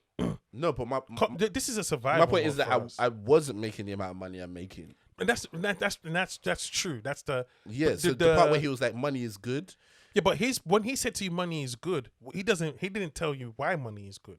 Well, He he just was told you saying money basic- is good. he was But what saying- he said, but he was the way explaining that what basically he's saying being able to to you provide is, for his no. What he's saying to you is making sure you have money, everyone else around you suffering is good. He didn't say having money is good so he can. He just said to you, if I don't send my kids to America, it's not a problem. What about the kids in your estate, in your government that you govern, that want to send their kids to fucking school? Bro, again, So I'm his with advice, you. I'm with his you. advice is dead food. it is dead food. Every single But what time. I'm saying to you is that the part of it that I do agree with is that for him, the joy was Because in he knowing. stole that money. Yeah, we obviously The joy in him is knowing that I'm a crook. I don't think so. He I think, is because the what, being how, the crook what part he's, is the, what he would advise is the you means to was the end. what he would advise you was cheat everybody like I did, and then you look after yourself. And how is that even godly? I don't. Come on, man. But We're not it's asking not, Tinubu though. to be godly, bro. I'm So saying. what am I asking from him? Why am I getting advice from Tinubu? Here's what I'm saying to you, bro. I think the way you see it is that, or the way that you see it when you're passionate about something, is that what you are doing is the goal. To be a stand-up, you're already winning, right? Whereas what he's saying is being able to provide for his family, for any want or need that they may have, is the goal. Being a crook is just a means to an end. So for him, it's like whether he got that money out of pharmaceuticals, out of moving drugs, out of owning an airline, it doesn't actually even matter to him.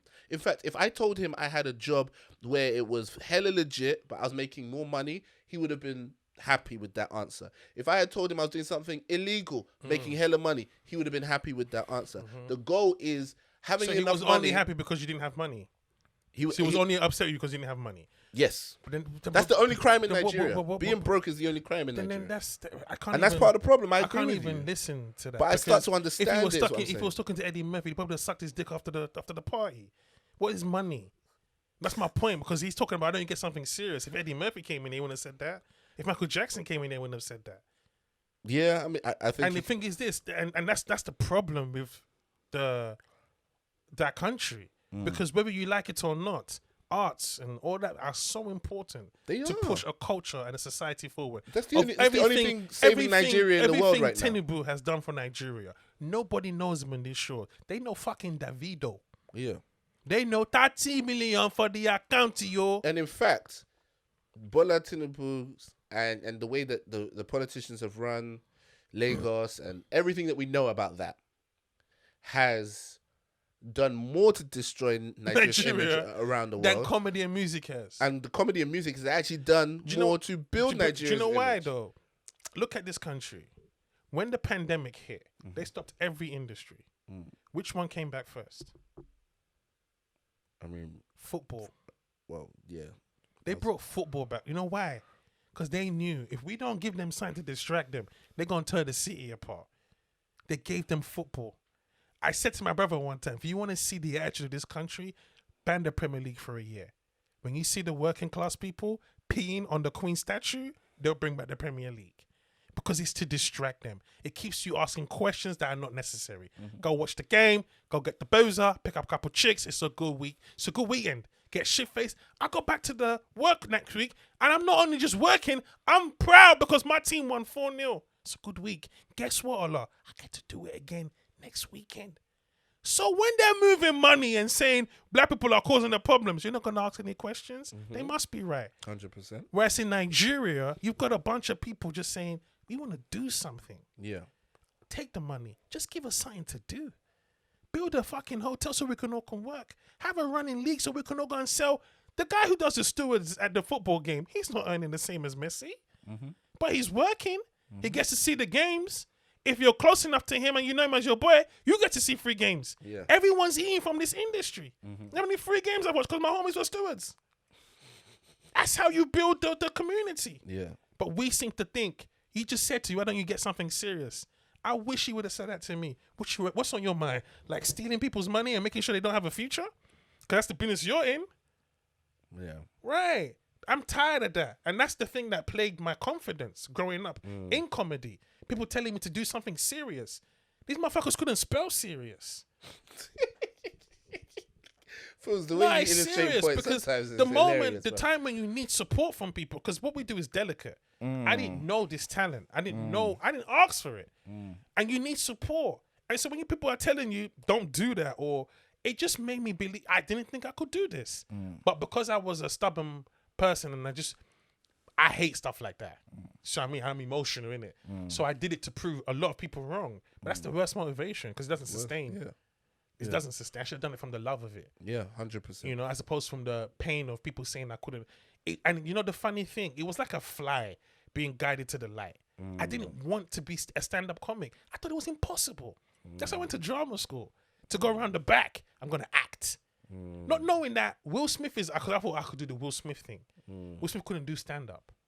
It's just not a skill he mastered.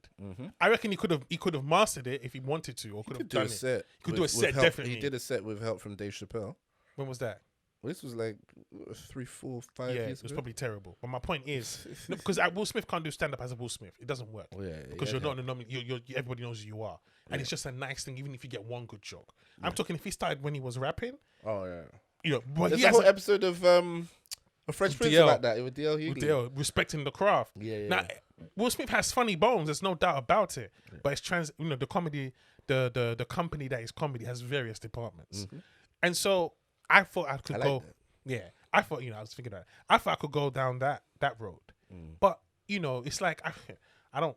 Creflo Dollar, when he was preaching one time, this was when I was into the prosperity gospel, and he was saying when he first became a pastor, he was just trying to God. They had the God called them. When they were walking in the mall, and then that voice comes from the Tano, Creflo, and you go into the burning designer clothes, and God's talking to you through that. He said how the burning Gucci bush, and so he said he went into God told him he wants to be a pastor and whatnot, and start a church and whatnot, but he said he was still just kind of dilly-dallying, so he went into like you flee the department kind of thing. Just I'll take a little bit, but not too much. So I'm still doing God's work, but but then God said to him, this is the department I want you in. This is where I want you in. So when Jesus was doing carpentry and learning, that's all good, player, but I called you for a reason. It's that thing. Well, I was trying to act, but this is what God called me for. And so when I went on stage and did the stand-up, it was the biggest, I didn't want to do this, but it was the calling. And that's when I understood, well, now I understand that. Before, it was just stay away from it, but I'll keep doing it. That doesn't even sound good. You see what I'm saying? Yeah. I get you, bro. And here's the thing, like, because I think it's sometimes, circumstances of life and so on that shape your worldview. In most iterations of my life, I agree with you 100%. I just think now that I have a family, maybe it erodes some of the cynicism. It erodes some of your optimism, makes you a bit more cynical. Absolutely. And I think just in a certain amount now, what I'm willing to do to make sure that my daughter can jump up and down, be excited, enjoy things and so on, and just feel safe has, shifted my priority away from necessarily enjoying what I do. But the sad thing is that's going to age you, bro. Because when your daughter gets to 18, she's going to be able to do that for herself. So what are you going to do to make yourself happy then?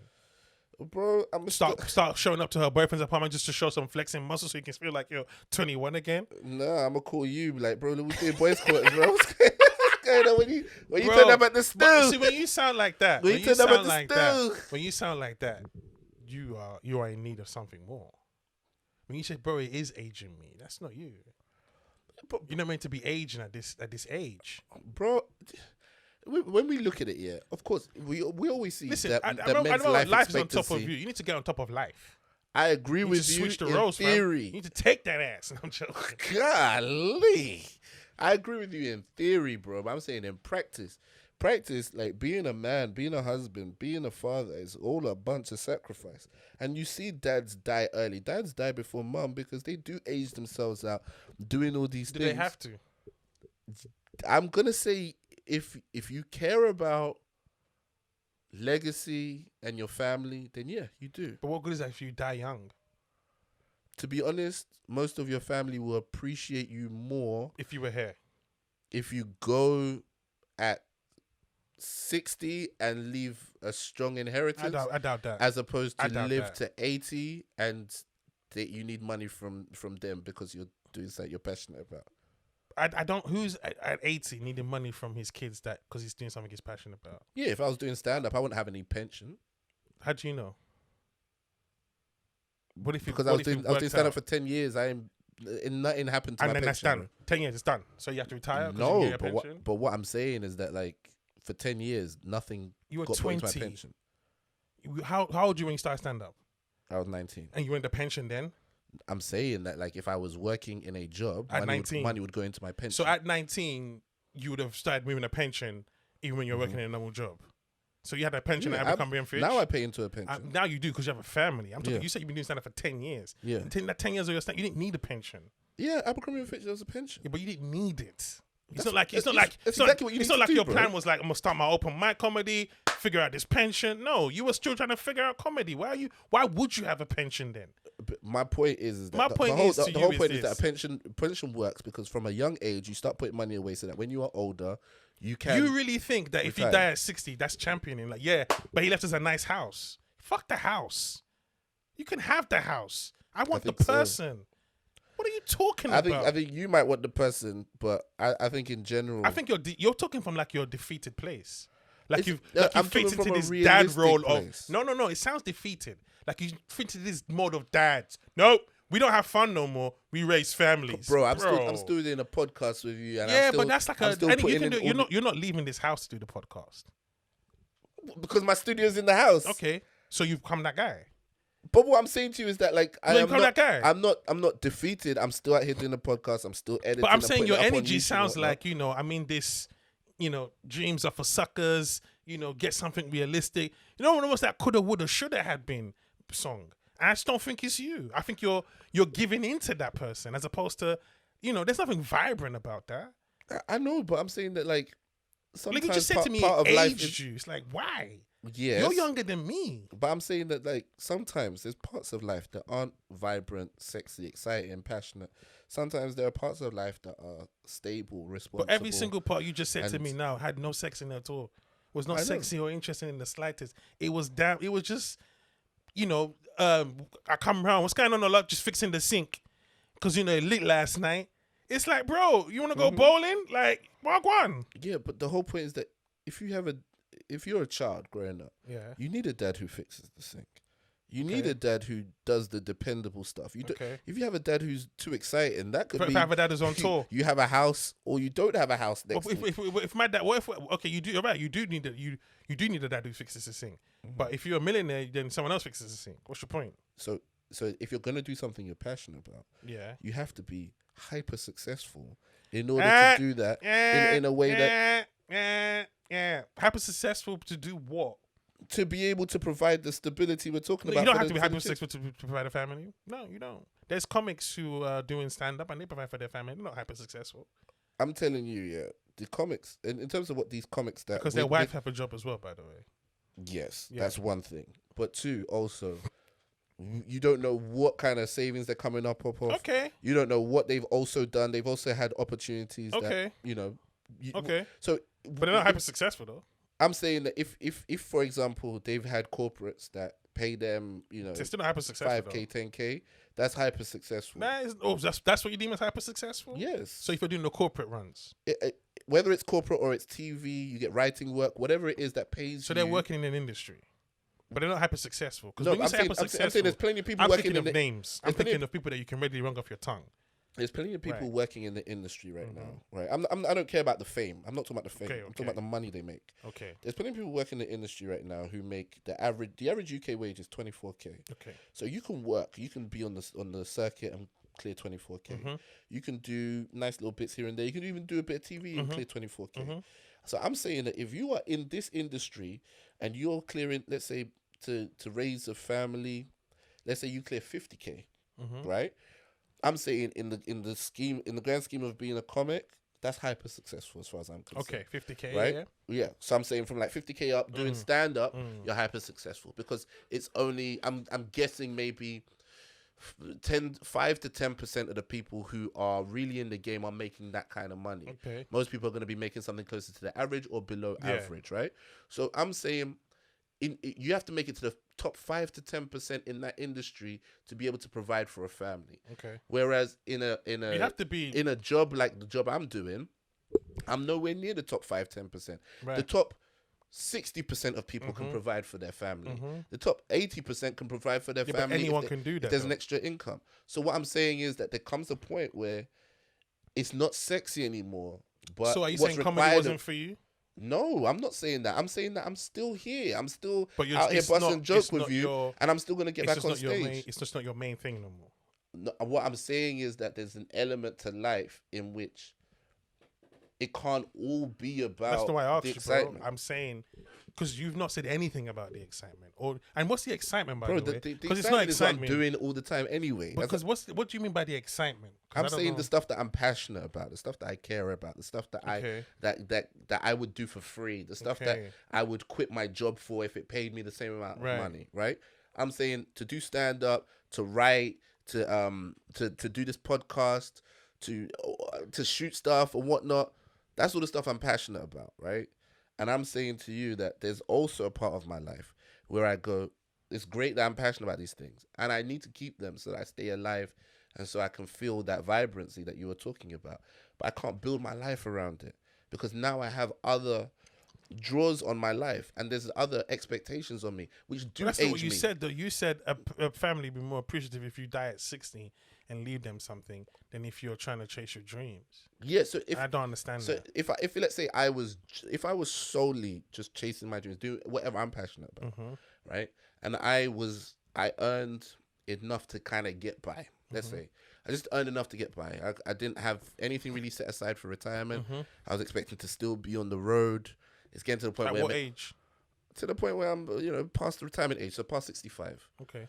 So I'm still expected to be on the road. Then it's like, Dad, you can't be driving up to so and so. Like, relax, don't worry. And like, how am I gonna pay my bills? They're like, oh, don't worry, we got you. Or blah blah blah. I think they would do that. They'd be like, do you know what? Chill. Like, we don't want you running up and down. Blah blah blah. But after a while, when they're giving me money, they're gonna be like, Do you know, I many have to kids kind of give their have to support- parents money? I know, but I'm telling And you, they it didn't even becomes, chase the dream. They didn't even chase the dream. it becomes a It would be drain my on what you joy wanna to give do. my parents all the money I have. They deserve it. I'm- I'm mad they're still working. I think And they didn't even chase dreams. I think the wealth is supposed to flow downwards. Of course, but sometimes it doesn't work like that. I know. Especially when the wealth wasn't there to begin with. I understand. Because I that. don't think LeBron's mum gives him money. I think he's the breadwinner in his entire family. Yes, and I understand that sometimes you get this outlier. There's someone who comes up and makes a lot of money and maybe spreads wealth upwards and downwards within the generational wealth. But what I am saying is that the general pattern for this, No, it's not the general pattern. the general pattern for this is that The you are ideal supposed to pattern. amass and pass The it down. ideal pattern. That's not Okay. the general pattern. Because Okay, the general pattern is a lot of people don't get nothing handed down. That's the general pattern. Okay, the ideal pattern Yes. is that you are supposed to amass and leave an inheritance, Right. right? Then they're supposed to build on what you've left and leave even more. That's how you generate generational wealth, right? And how many people in this world have generational wealth? I'm saying, as far as this country's concerned, there are enough for me to learn the lesson. And the lesson is there, but though you forget the system. You forget the like you said, you wanted to die at 60 so you can leave generational wealth. I don't want to die at 60, But you're saying it's I'm a good that- thing to die at 60 and leave generational wealth. I'm saying that if you What you said is if you the die wealth. at 60 and leave generational wealth, Yeah. you did a good thing. I was So what you're saying is that Kobe your family Bryant- would Kobe appreciate Bryant, you no, more. they wouldn't, because Kobe Bryant died at 41 and he left everything he could. They will sell everything that bad to get Kobe here. look, obviously, if they could Why is pick, that obvious? if they could pick to have the money and you, if they love you, No. they'd love to have Ask both. Vanessa, ask his daughter, ask his Bro, let me wife finish now. the point. Let me No, you finish the just point. said. No, you just made up. You just said No. if they could have the money as well. That's not what I said, bro. Look, I'm you're talking about the two things you just said. You're talking about Kobe Bryant now, Mhm, which who left is a generational different wealth. situation. No, he left because generational wealth. he did, but he was doing something he was passionate about anyway. Okay, but he still left generational wealth. Yes, and if I could leave the amount of money I'm talking about doing stand up, we wouldn't have this discussion at all. But what I'm saying to you is, given the choice between a dad figure who works hard, slaves away, and sacrifices for his family to provide them with a stable income, something they can build on, and he leaves behind a good inheritance for his kids, but he goes at 60, or a dad who just scrapes by and sticks around to his 80 to the point where you now have to support him, and there isn't Not that much to necessarily pass support on. him, but he's not. That's what There's would not happen. left money for. No. I'm talking. Most of I don't know how it works for you, but most of the people I grew up with, their parents had zero money anyway. Right. So when you get to a certain age, you're actually helping out your family, which is what is you do. So by the time your parents get to an age of retirement, if my dad or my mom needs money from me, it's not a case of you're supposed to amass and leave down for me. It's my time to say, hey, I got you, because you've put sacrifices for me to get to where I am. That's my understanding. So for me, what I'm saying is going at 60 and leaving me all your money doesn't mean shit. I personally Because for me, the lessons of the lessons of the bonds I have with a parent, like my dad or someone like that, surpasses way more than the money they can ever leave for me or give me. It's that bond I need. So my fear of my parents now is not a case of what they. Not that I'm saying that's your fear. What they would leave for me is like, how would I cope when they're gone? I don't care about the money they leave. I don't care if my dad leaves 50p. I mean, shout out to my homeboy. His dad left him £1 when he left on some personal shit. So my point is, what I'm saying is, what I'm saying for you is, I understand the predicament you're in. You've got family you have to feed, you have to provide, but don't lose the essence of you.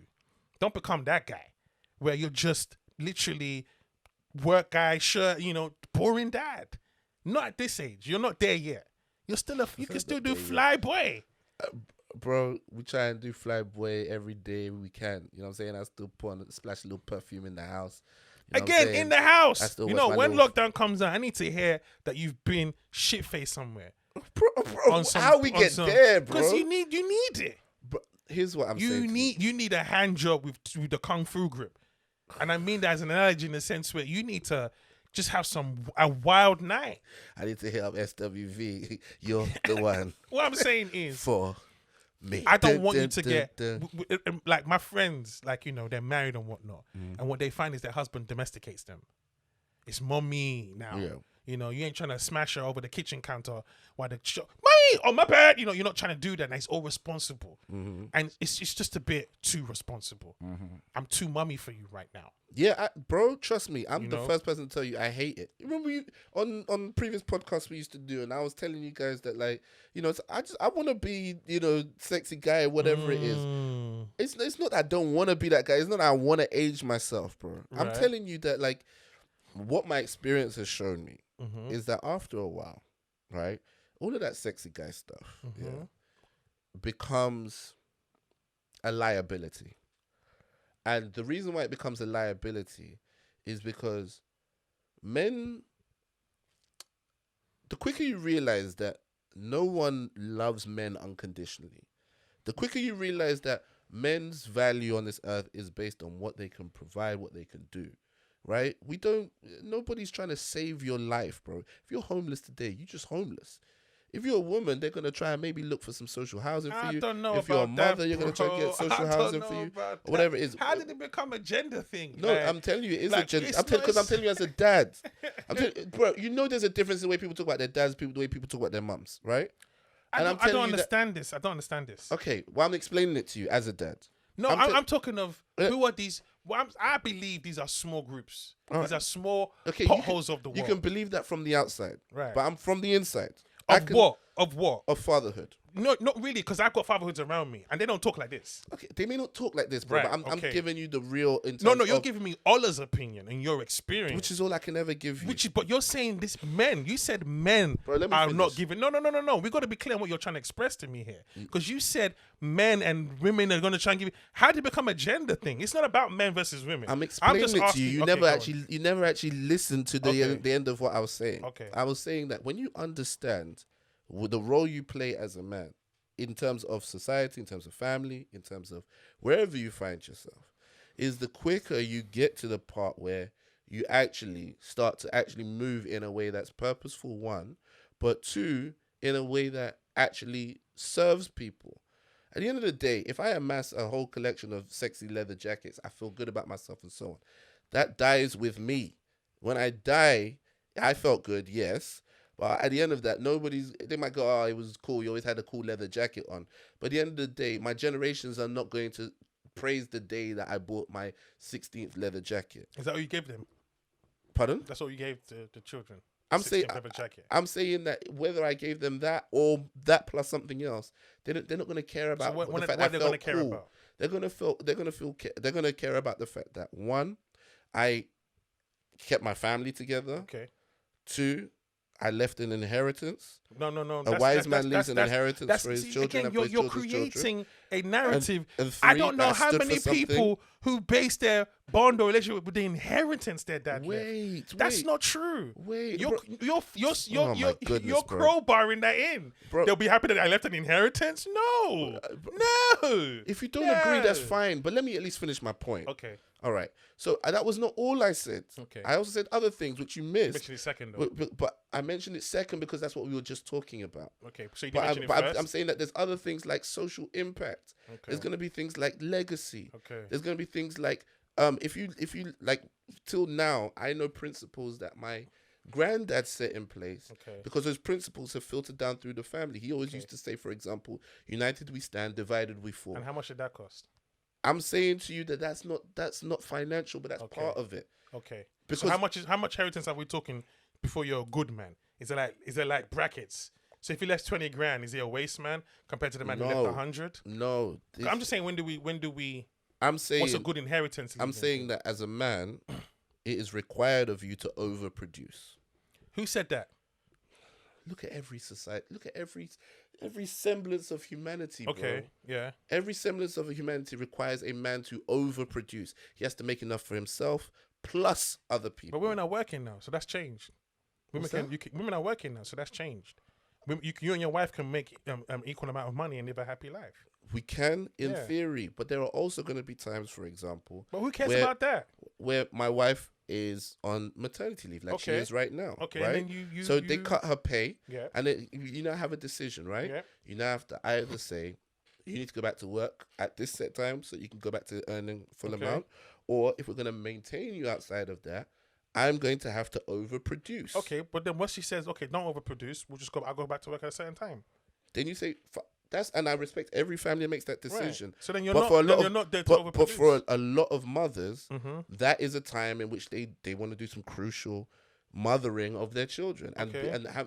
having to go back to work in America. Well, I think she you get carried like your child 12 for weeks. 9 months. She let her children, innit? Then overproduce. That's my point. But it's not So- a killer thing. You're doing it because it makes sense. That- It's not. If you don't want to do it as a man, it's not placed on you. So there's no argument here. There is an argument because you're making it seem as if it's a man's birth. You said a man is made to overproduce. Yes. Most men don't want to, and they just bounce. It's not by force. It's something that you should want innately Okay. to provide for your family. If you don't want to, you don't have to. It's not something that's pressured onto man. Most men bounce when they get women pregnant, and that's their right too.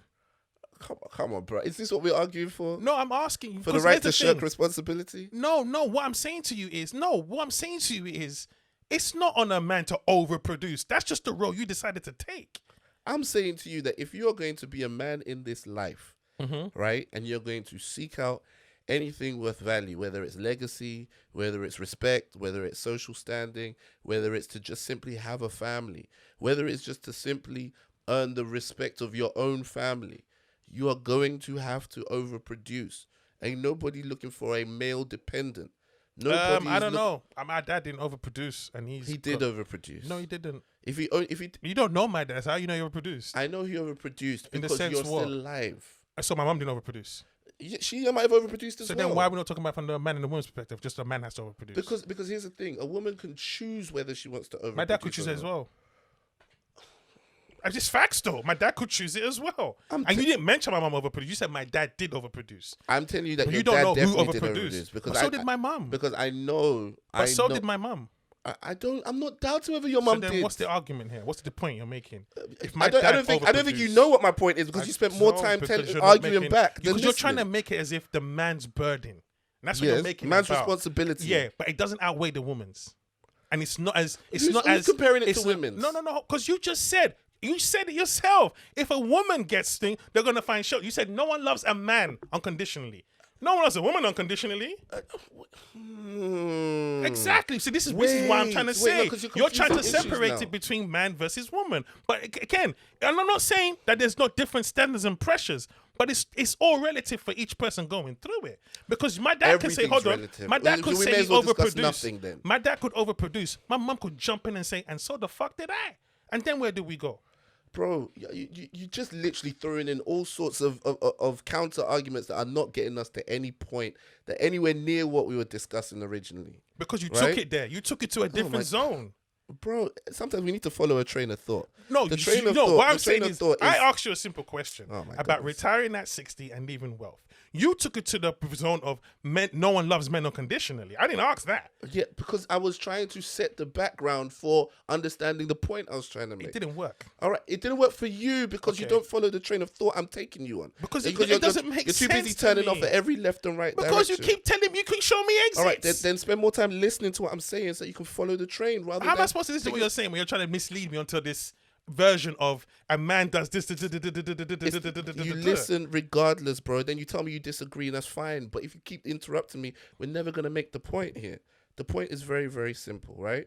The point is that from the beginning, right, when a man decides he's gonna start a family, there is way more responsibility on him to provide, right? Now we have a society in which women can also go out and get the same job, get better jobs, get worse jobs, whatever it is.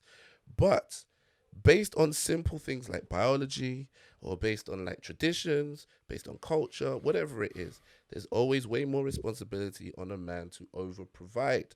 And the reason why I was making the point about men not being loved unconditionally is the fact that you can see it very clearly that in this society, men's value is determined by what they bring to the table. Men don't get to just usually stand here and just say, I bring me, I'm good enough.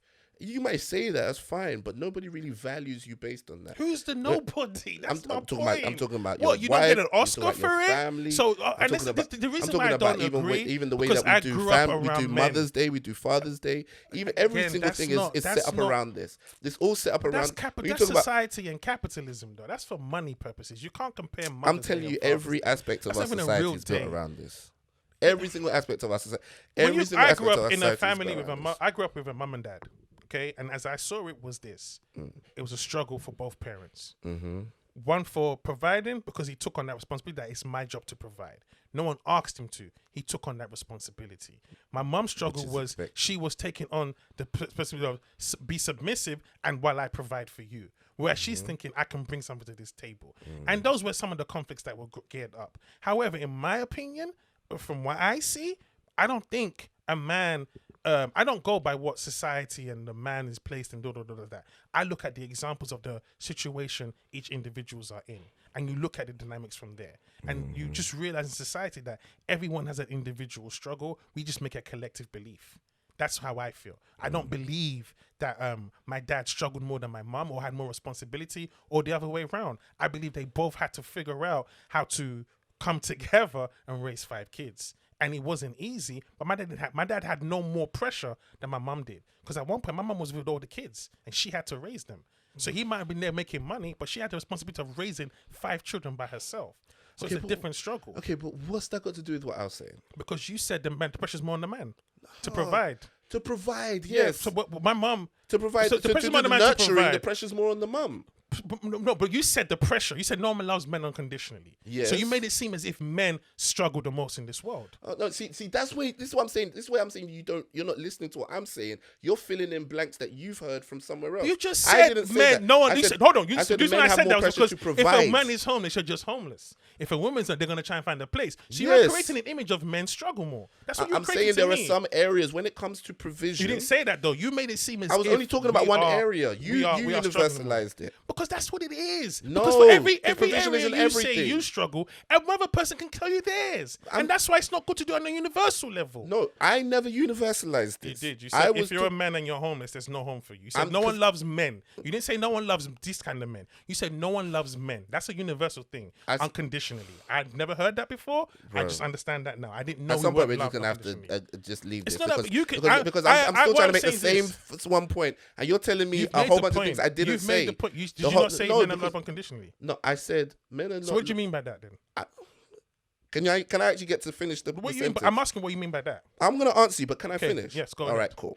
So I'm saying to you that men are not loved unconditionally in the sense that a man's value is consistently weighed by what he can provide and bring to the table, right? So the fact that a woman can, for example, have a child with her is a reason to make her more priority. For example, if a counselor's looking at who they're going to house, a woman who has a child or is at risk or whatever it is going to be deemed as higher priority than a man is, right? So I'm talking about on the area of provision.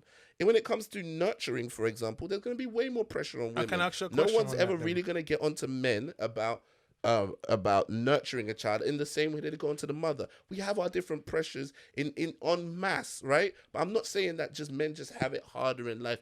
That was not the point I was making. You took it there. I was trying to say when it comes to provision. So as a man, when you understand this is your responsibility and this is how you offer value, but this is the then thing. you understand that But this is where you place your But efforts. this is the thing.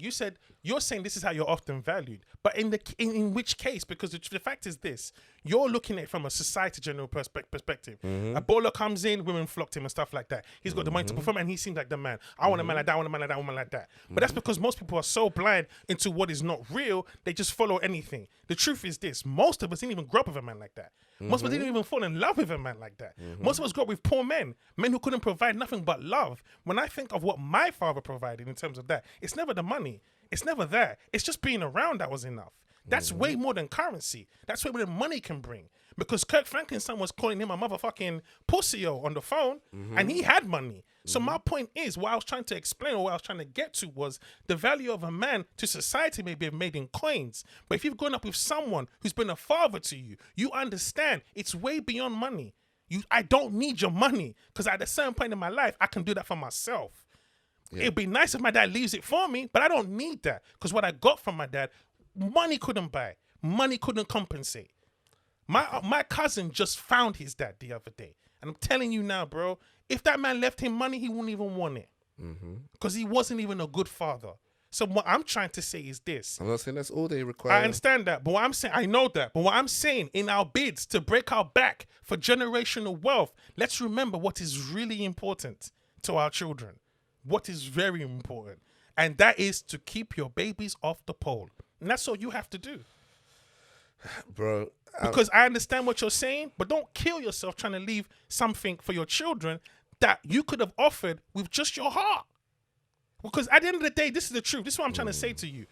Whether you like it or not, they still need you to function.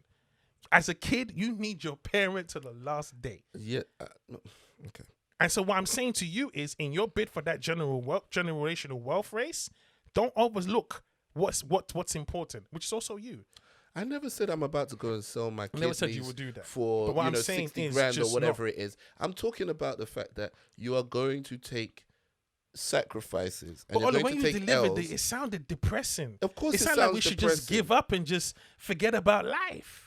Bro, I'm telling you, are reacting emotionally to what No, I I'm said. not reacting emotionally. I'm just you trying are, to because understand you're telling me if how you're it happy makes or you not. feel. No, I said how it sounded. That's how it made me feel. Yeah. I said it sounded that way. Yeah, but you're describing it in emotive language about it being depressing and whatnot. I said it sounded the depressing. fact of the matter is, I was dealing with the facts of the matter, which is that what you do for your family as a dad and as a husband sometimes is going to be seemingly depressing, not sexy, not vibrant, not. But we're not I'm not talking about that. I'm talking in terms of You but said it's going chasing to a be. dream, But though. the joy changes from I'm happy because I get to do something I'm passionate about to I'm happy because I get to see my children well taken care of. I get to see, I'm able to leave something for them. I am able to see my family start to grow a legacy. I'm able to leave something that's going to impact generations to come. And the joy that you derive changes in its source because it's necessary as a man when you take on these responsibilities to become less about your own personal enjoyment and more about the betterment of those around you. And yes, there are going to be times where it does aid you, and there are going to be times where it does take from you in the sense of money or time or effort or whatever it is that could have gone into something you're more passionate about. But that's part of the sacrifice of being a dad. It doesn't sound sexy. I'm aware of that. It doesn't sound vibrant. I'm aware of that. It may sound depressing. I get that as well. But what I am simply saying to you is this is part of what you take on when you make that next step. It's part of what's required from you if you're If you going to don't have a mature if into you that haven't role. if you haven't been super successful, is what you're saying. I'm saying that if you Because if you were super successful in your comedy career, would it be the same thought process? That being a dad might not be vibrant and sexy. You're gonna have to do certain things and da da da da da. Would it be the same mindset if you were touring and you had dates booked up and you're about to do a TV show and all of that kind of stuff? If I was in that top percentage of people who made enough money from my passion that I didn't have to worry about money anymore, then yeah, it'd be a completely different story. So you won't have the same pressures of being the man so it's the pressure is not for a man to raise a family, it's for a poor man to raise a family? So a man with no money to raise a family?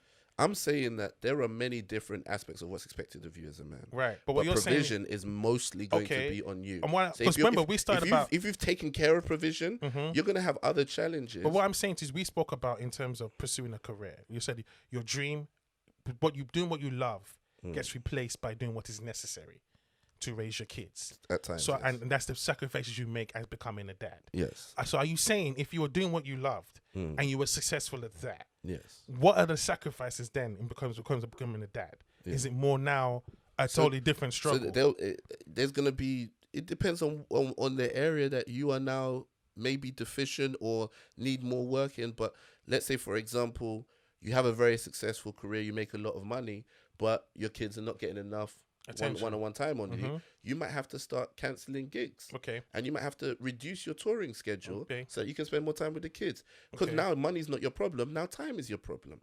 Now for somebody who has time and doesn't have money, you're gonna need you to go out and get more money. And yes, you're constantly trying to find that right balance. It's gonna shift over different periods of the kid's life. You know, when they're teenagers, when they go to uni, there's gonna be different demands than when they're kids. There is balance, yeah. But it's balance. What I'm saying is don't toss out the. But trying to pretend that look, if I did stand up and my earnings went up and down. Do that. No, but I'm saying if I did stand up, my earnings went up and down, but it was never quite enough. It was never quite substantial enough. After a while, nobody cares about how happy I am doing my job. They're gonna be like, dads, husbands, there are real bills. And the bank manager and the electricity company don't care about your job satisfaction. They care about having enough money to pay these bills, right? There's a baby coming. We need this. We need that. Right now, the fact that you're enjoying what you're doing is great, but there's also what needs to be done. Okay. So you find someone like myself in my position doing what needs to be done. And then also saying, Fums, when you're coming over, let's jump in the stew and do the podcast. The podcast is not I mean, even if you guys sign up to the Patreon, I appreciate you and so on. The podcast is not at a point now where I can say, cool, all right, I don't need to do the day job, don't need to do anything, blah, blah, blah. It's not there. I do that for the love. And I'm saying to you that part of that is that, again, I've just sacrificed something else. I didn't spend this evening playing with my daughter. So tomorrow evening, I might have to spend more time playing with her. There's always a trade-off. And part of being a man is having to make those decisions of those trade-offs and saying, all right, these are my responsibilities, these are my rights. Which of my rights am I going to give up to meet my responsibilities? But that's what I meant though. it's not a case of it's it's doom and it's the end and all of that. It's honestly just saying, okay, you just realize there's certain parts. If I was married, for instance, I couldn't go as gung ho as I wanted to because I have a partner and I have to consider that. Yep. But what I'm saying is, I'm not going to be working. I'm not going to sacrifice my what's the word, whatever, to make sure that everyone else is happy, because that doesn't make anyone happy. It doesn't. You still need to be the best person you can be, so the people around you can be happy. And that's what I mean. What I'm saying to you is this. Maybe because I've grown up in an environment like that, but we didn't need money. And that's what I mean. We didn't need money like that.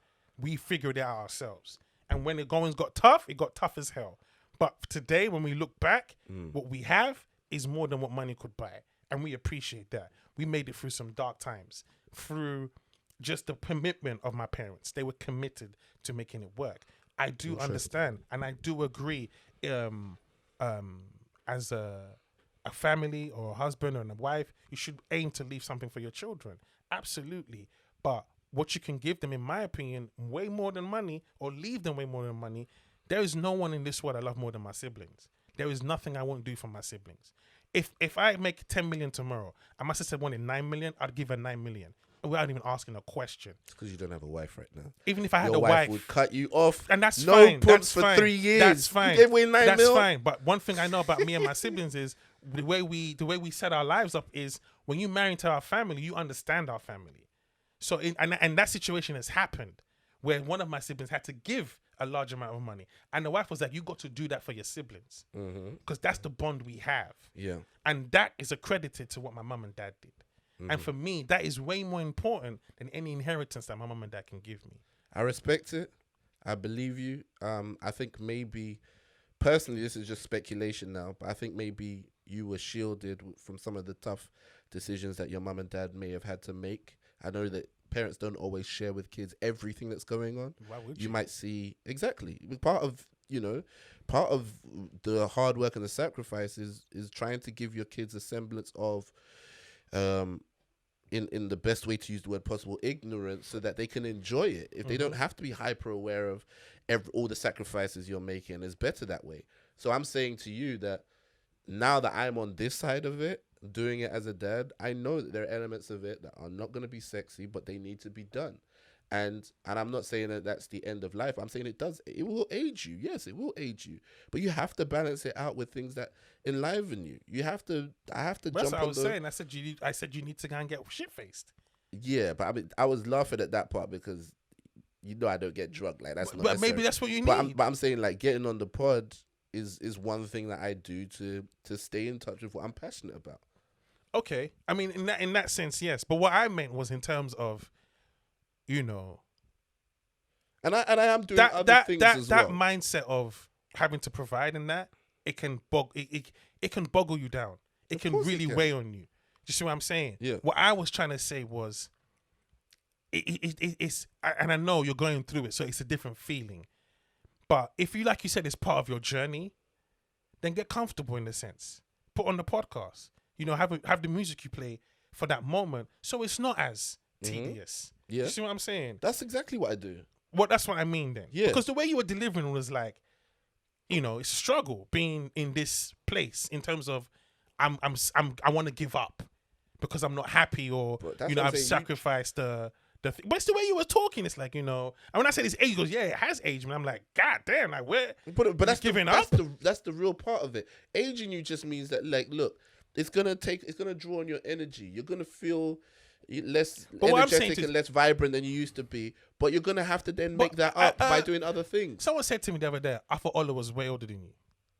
Makes sense. Why? Because I'm married with a kid. My guy. So you're that comic now. The ball and chain routines. No, it's not that. But I'm saying that's how people view things in their heads. But it's not. They didn't know you're married with a kid. Oh, okay. They just know you as Ola. All right. They don't know your history about your marriage or anything like that. Okay. I don't know. I don't know how much they've listened to, but I would have assumed that was the reason. No, because it was just a picture. Oh, the picture that I look old. Yeah, you look older, and I don't see it because I'm around you. But I was just thinking, why do you think he's older? But you saying because you're marrying a kid, it speeds up the years? Possibly, and I think there's a part of me that's recognized that I need to, I need to jump on the pod and I need to laugh and I need to exercise, hit the gym, go for runs and whatnot, and I need to, go and like travel like I used to, and so on. Because I think you're fitting into the 9 to 5 and the routine and the responsible guy. And I think you do that very, very well. Yeah, But I feel like in merch in Best Man, where they're standing there and he goes, just rub your little booty. I think you're at that part. Rub your little booty. Bro, I'm just telling you, yeah. I never thought this would be me, by the way. I hated this. This is what I'm saying. No, but I understand it from where you are, and I understand it from where I am now. That's what I'm trying to tell you, that I've been there on the outside going, that could never be me. Like, it might not I don't want. I wrote stand up. You might just be fine. You might just be in that point where you're just battling this alter ego that's coming in. How do you mean? In the sense where it still might not be you. Yeah. It still might not be you. You're still that same person said that's not going to be me. Yeah. But at this point in the time, that point is whooping your ass. But what that is me. I get that, and I do, and I think you're right to a certain extent. Yeah. But I also because what I'm saying, because I understand before you even carry on, prior to lockdown, Sunday service Ola, this was not Sunday service Ola to me. Yes. You understand? No, the lockdown definitely took a lot out of me. Right. That's what I mean. There's no doubt about that. The lockdown has definitely played its part as well. Right. But what I am saying to you is that I now understand how dudes get there. And it's not a matter of who you are as a person. It's a series of circumstances and responsibilities that, when you make the decision, right, you can only foresee so much. But you have to go on the journey. When you go on the journey and then you realize, oh, I'm this far now. Oh, this is what it looks like here. You go, okay. So it wasn't really about me. It was like, this is part of the journey. So what do I do from here is now my decision, right? You get circumstances, you don't get to pick those. You get to make your decision about what you're going to do with it. So I then go, all right, cool. This is what I need to do for my family. This is what I need to do to be a grown damn man in this world. But is this how I want to go out? No. So what am I going to do about it? I have to build a little studio in my house so that I can talk crap with Fumbi for 2.5 hours. But even you saying to me, I want to move to Dubai, I thought that made sense because it would give you that's a big part of it nice as well. backdrop in terms of you not falling into you and your neighbor. You talk to your neighbors? 2 doors down. Okay, so you're not there yet. What do you mean? When you start talking to your neighbor, it's a wrap. I talk to 2 doors down. When he starts knocking on your door, when I go for that walk again, yeah, it's over. It's a wrap. Now you need to. You're out the game. You need to because sometimes, the kids on the way back from school, they left their keys. They need to know which neighbor they can go and knock on their door and stay in their house. I think you're the neighbors 2 doors down were like, oh, when your wife goes into labor, if you need to drop the firstborn off with us, that's fine. So that you can if you really put your mind to it, I think you're in a prime position for a sitcom, man. Dane Baptiste once said there's no narrative for a black person over 35 in this country. And you've just given me a narrative of that black person. Tell me the show on television that tells me what we just spoke about in the last 30 minutes. I mean, to be honest, nothing in the UK. My Wife and Kids is Please don't do that. No, let's not do My Wife and Kids. Let's just stick to Why not? It's trash. No! Is this where we're going to end this podcast? You know what? Then it was good, but when I look back now, it was not great. Bro, don't move time. You know why? Bro. You know why? I was already losing the touch of it because Claire and the light-skinned girl who's always in the black family, I don't get it. But and also the boy was becoming too stupid. But light-skinned Claire was better than dark-skinned Claire on this occasion. I'm not doing that. On this occasion, I'm not doing that. When it comes to Aunt Viv, we all know dark-skinned Aunt Viv was best. I'm talking Hillary. I'm talking Lisa Bonet, Denise in Cosby Show. Why is there always a lie in the family? Yeah, okay, but what I'm saying is that when they switched out dark-skinned Aunt Viv for light-skinned Aunt Viv, we could all say we preferred dark-skinned Aunt Viv. She was funnier. She was a greater character. She was less annoying. Okay. When it comes to the 2 Claires, go on. Light-skinned Claire was way more enjoyable as a character than dark-skinned Claire. Why? Because light-skinned Claire actually made me laugh from time to time. You know what? Yeah, dark-skinned Claire never made me laugh. Dark-skinned Claire first. Oh, you didn't even. No, wait. Go ahead. What I say. I didn't catch dark-skinned Claire. I actually caught light-skinned Claire. Then because when I was in Canada at the time, so I was a couple episodes. I missed a couple early episodes. So when I went back to see and I saw the dark skin Claire, I was like, I'm already attached to light skin Claire. So, but what I mean is, Dark Skin Claire was dead what as I a mean character. is, you know what? What I mean is, you know what? If I was to document what we just discussed, I wouldn't do it in front of a TV audience. You gave too much layers to that. You can't. Your struggle is not coming downstairs, Dara, and that the whole little cute comedy laughter, and your little issues are little boyfriends and stuff like that. Nah, fam, your comedy stems from, trying to stay on the right side of God. Maybe throw in the porn addiction for a nice little character. Guy, You got bro. to, bro. That's how you frame me, bro. But hold on. It's who I am on. to you, First of yeah? all, you said it on the thing. How do we? No, draw, I'm not saying it's not true. Right, I'm saying, how but do it's we like draw your conflict? there's so many different things you could How do mention we about draw me. your conflict though? And let's tell you something, yeah. Whether you like it or not, many a man will be like this. Damn, that nigga know what I'm going through, but I'm gonna be quiet though. Many a man will tell you, I know what Ola's going through, and that's how you break that. That toxic, we don't talk to each other type vibe. Mm-hmm. Because I believe most men watch porn because we don't talk to each other. All right, next time I'm tempted, I'm calling you up. What's going on, bro? I'm just going through some things. Really, we'll talk. Let me call you back. 20 minutes. Fuck, I'm just gonna watch Ava Divine. She always has time for me. No, I believe that's. I mean, Ava Divine. Hey, love me. golly, bro. Yo. Hey, that was disclaimer. I mean, Kelly. I'm trying to find them classy ones. Something Monroe. Yeah. My point is this. God. My point is this. Yeah, I think men. Do you know what's mad? Let me just quickly tell you, give you a bit of insight. Someone hit me up. Shout out to Chidima. She said that on 2 episodes ago, we spoke about hella stand-ups, and so she wasn't aware of them. So she basically spent the first few minutes constantly stopping and pausing to go and search the bit we were talking about, like the Mike Epps bit, Okay, and the Cedric bit, and so on. Don't go and search up who he's talking about now. You will be disgusted. You will never trust everyone me to go again. and search it. Anyway, my point was that I believe that what you just told me is so essential for a discussion, for people to hear, because our lives are literally centered around knife crime and police. Bro, I mean, I've written it for stand up. You've heard me do my bit on stage. I mean, that's why I want you to continue, because this is where you're gonna find your voice. What, in being a depressing ass Negro that's Hey, constantly conflicted? Listen, listen. When I go into that underbed depression, I find some gems there. I find some gems in my depression, bro. It's where your comedy goes left. To be fair, like the jokes that I wrote about, when I started the job and when I started writing that stuff, I love that stuff. I love that material, and it came from a very real place. Yeah. I went after work. Yeah. I went to the comedy club. Yeah. Started talking, and I started getting it Yeah. out. So I'm with you. 100% And it's your therapy, on that. bro. It is. It is definitely a form of. It's very therapeutic for me.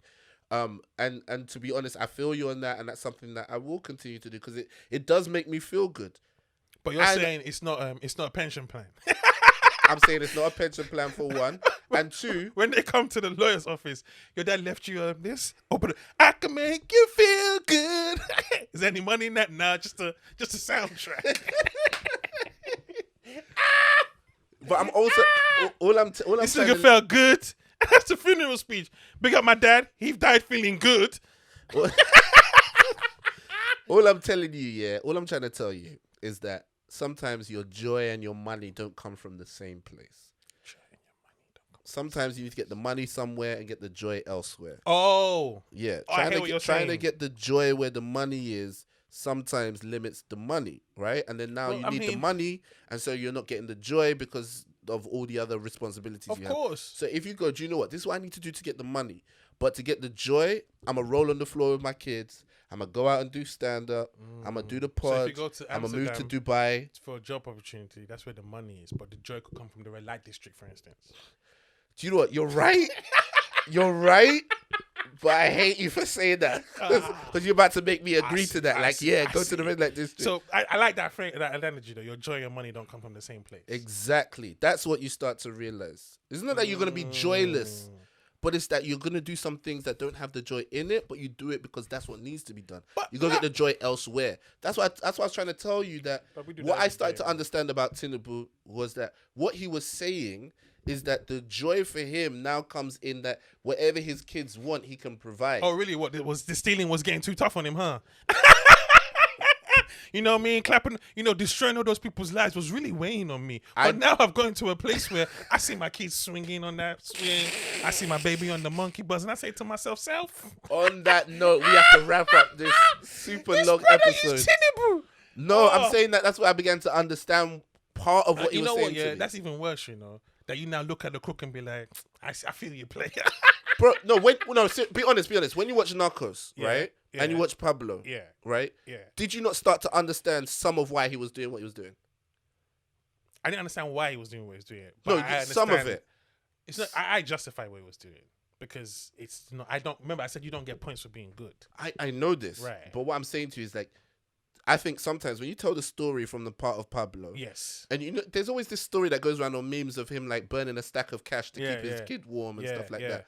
When you see that, then you go, this guy is motivated by a few different things. He's motivated by this megalomania to just consistently control things. I may not understand that. But this guy's also motivated by being a family man. He wants to see his kids protected and looked after. And so, and if he's come from not having, he wants to see his kids have. That's a motivation I can get behind. So when it comes to I can't understand how you screw over that many people. But in the next scene, when he blows up a bunch of kids, you're like, well, that didn't last long. They're not his kids, though. On that note, all right, we out. That's what I said earlier. We out. We have to go, man. It's 2.5 hours, bro. Yes, I tell the people where they can find you and all that. You can find me on the happy side of the men Instagram, where we're still alive, still sliding in DMs. I get what Allah's saying, but I'm holding on to mines. At Fumbi and all of that good stuff. And you can catch me on the responsible side of the men. My email address is. We paying bills and whatnot out here. At olathecomedian on everything. That's on Crip, my nigga. Sign up to the Patreon, patreon.com/olathecomedian. From £3 a month, you can get me out the plantation and back into the house. I am trying to back into the club is what he means. He did the responsible thing, checking the bars, stocked up. We went back on the dance floor. So, yo, guys. We appreciate the love, appreciate the support. Thank you to everybody who's been sending pictures and posting on their Instagram stories. I want to shout out a few people. I want to shout out your bro who posted it. I want to shout out what's this idiot's name? Michael. Forget him anyway. But he enjoys this. Shout out to my bro, Mr. Bobby One Day. Thank you very much. Shout out to my friend Kez, who, if I don't send her the podcast, she won't go and look for it. Shout out to Kez. And by the way, she watches every episode, by the way. But I have to send her the link. Oh, yeah. I have to send it to her. Bro. Otherwise, she's not going to catch it. She'll message me, where's the pod? It's on Spotify. Can you send me the link? Okay. But I appreciate them because they like a routine like that, so I do it. All right, man. It's part of the ritual. Shout out to Kez. Maybe if she signs up to the Patreon, she'll get an automatic email anyway when it drops. That's maybe one way to go about it. Or you can subscribe on your favorite podcast platform. Shout out to you guys. Thank you if you're still rocking with us after all this time. And we will catch you on the next one. Peace.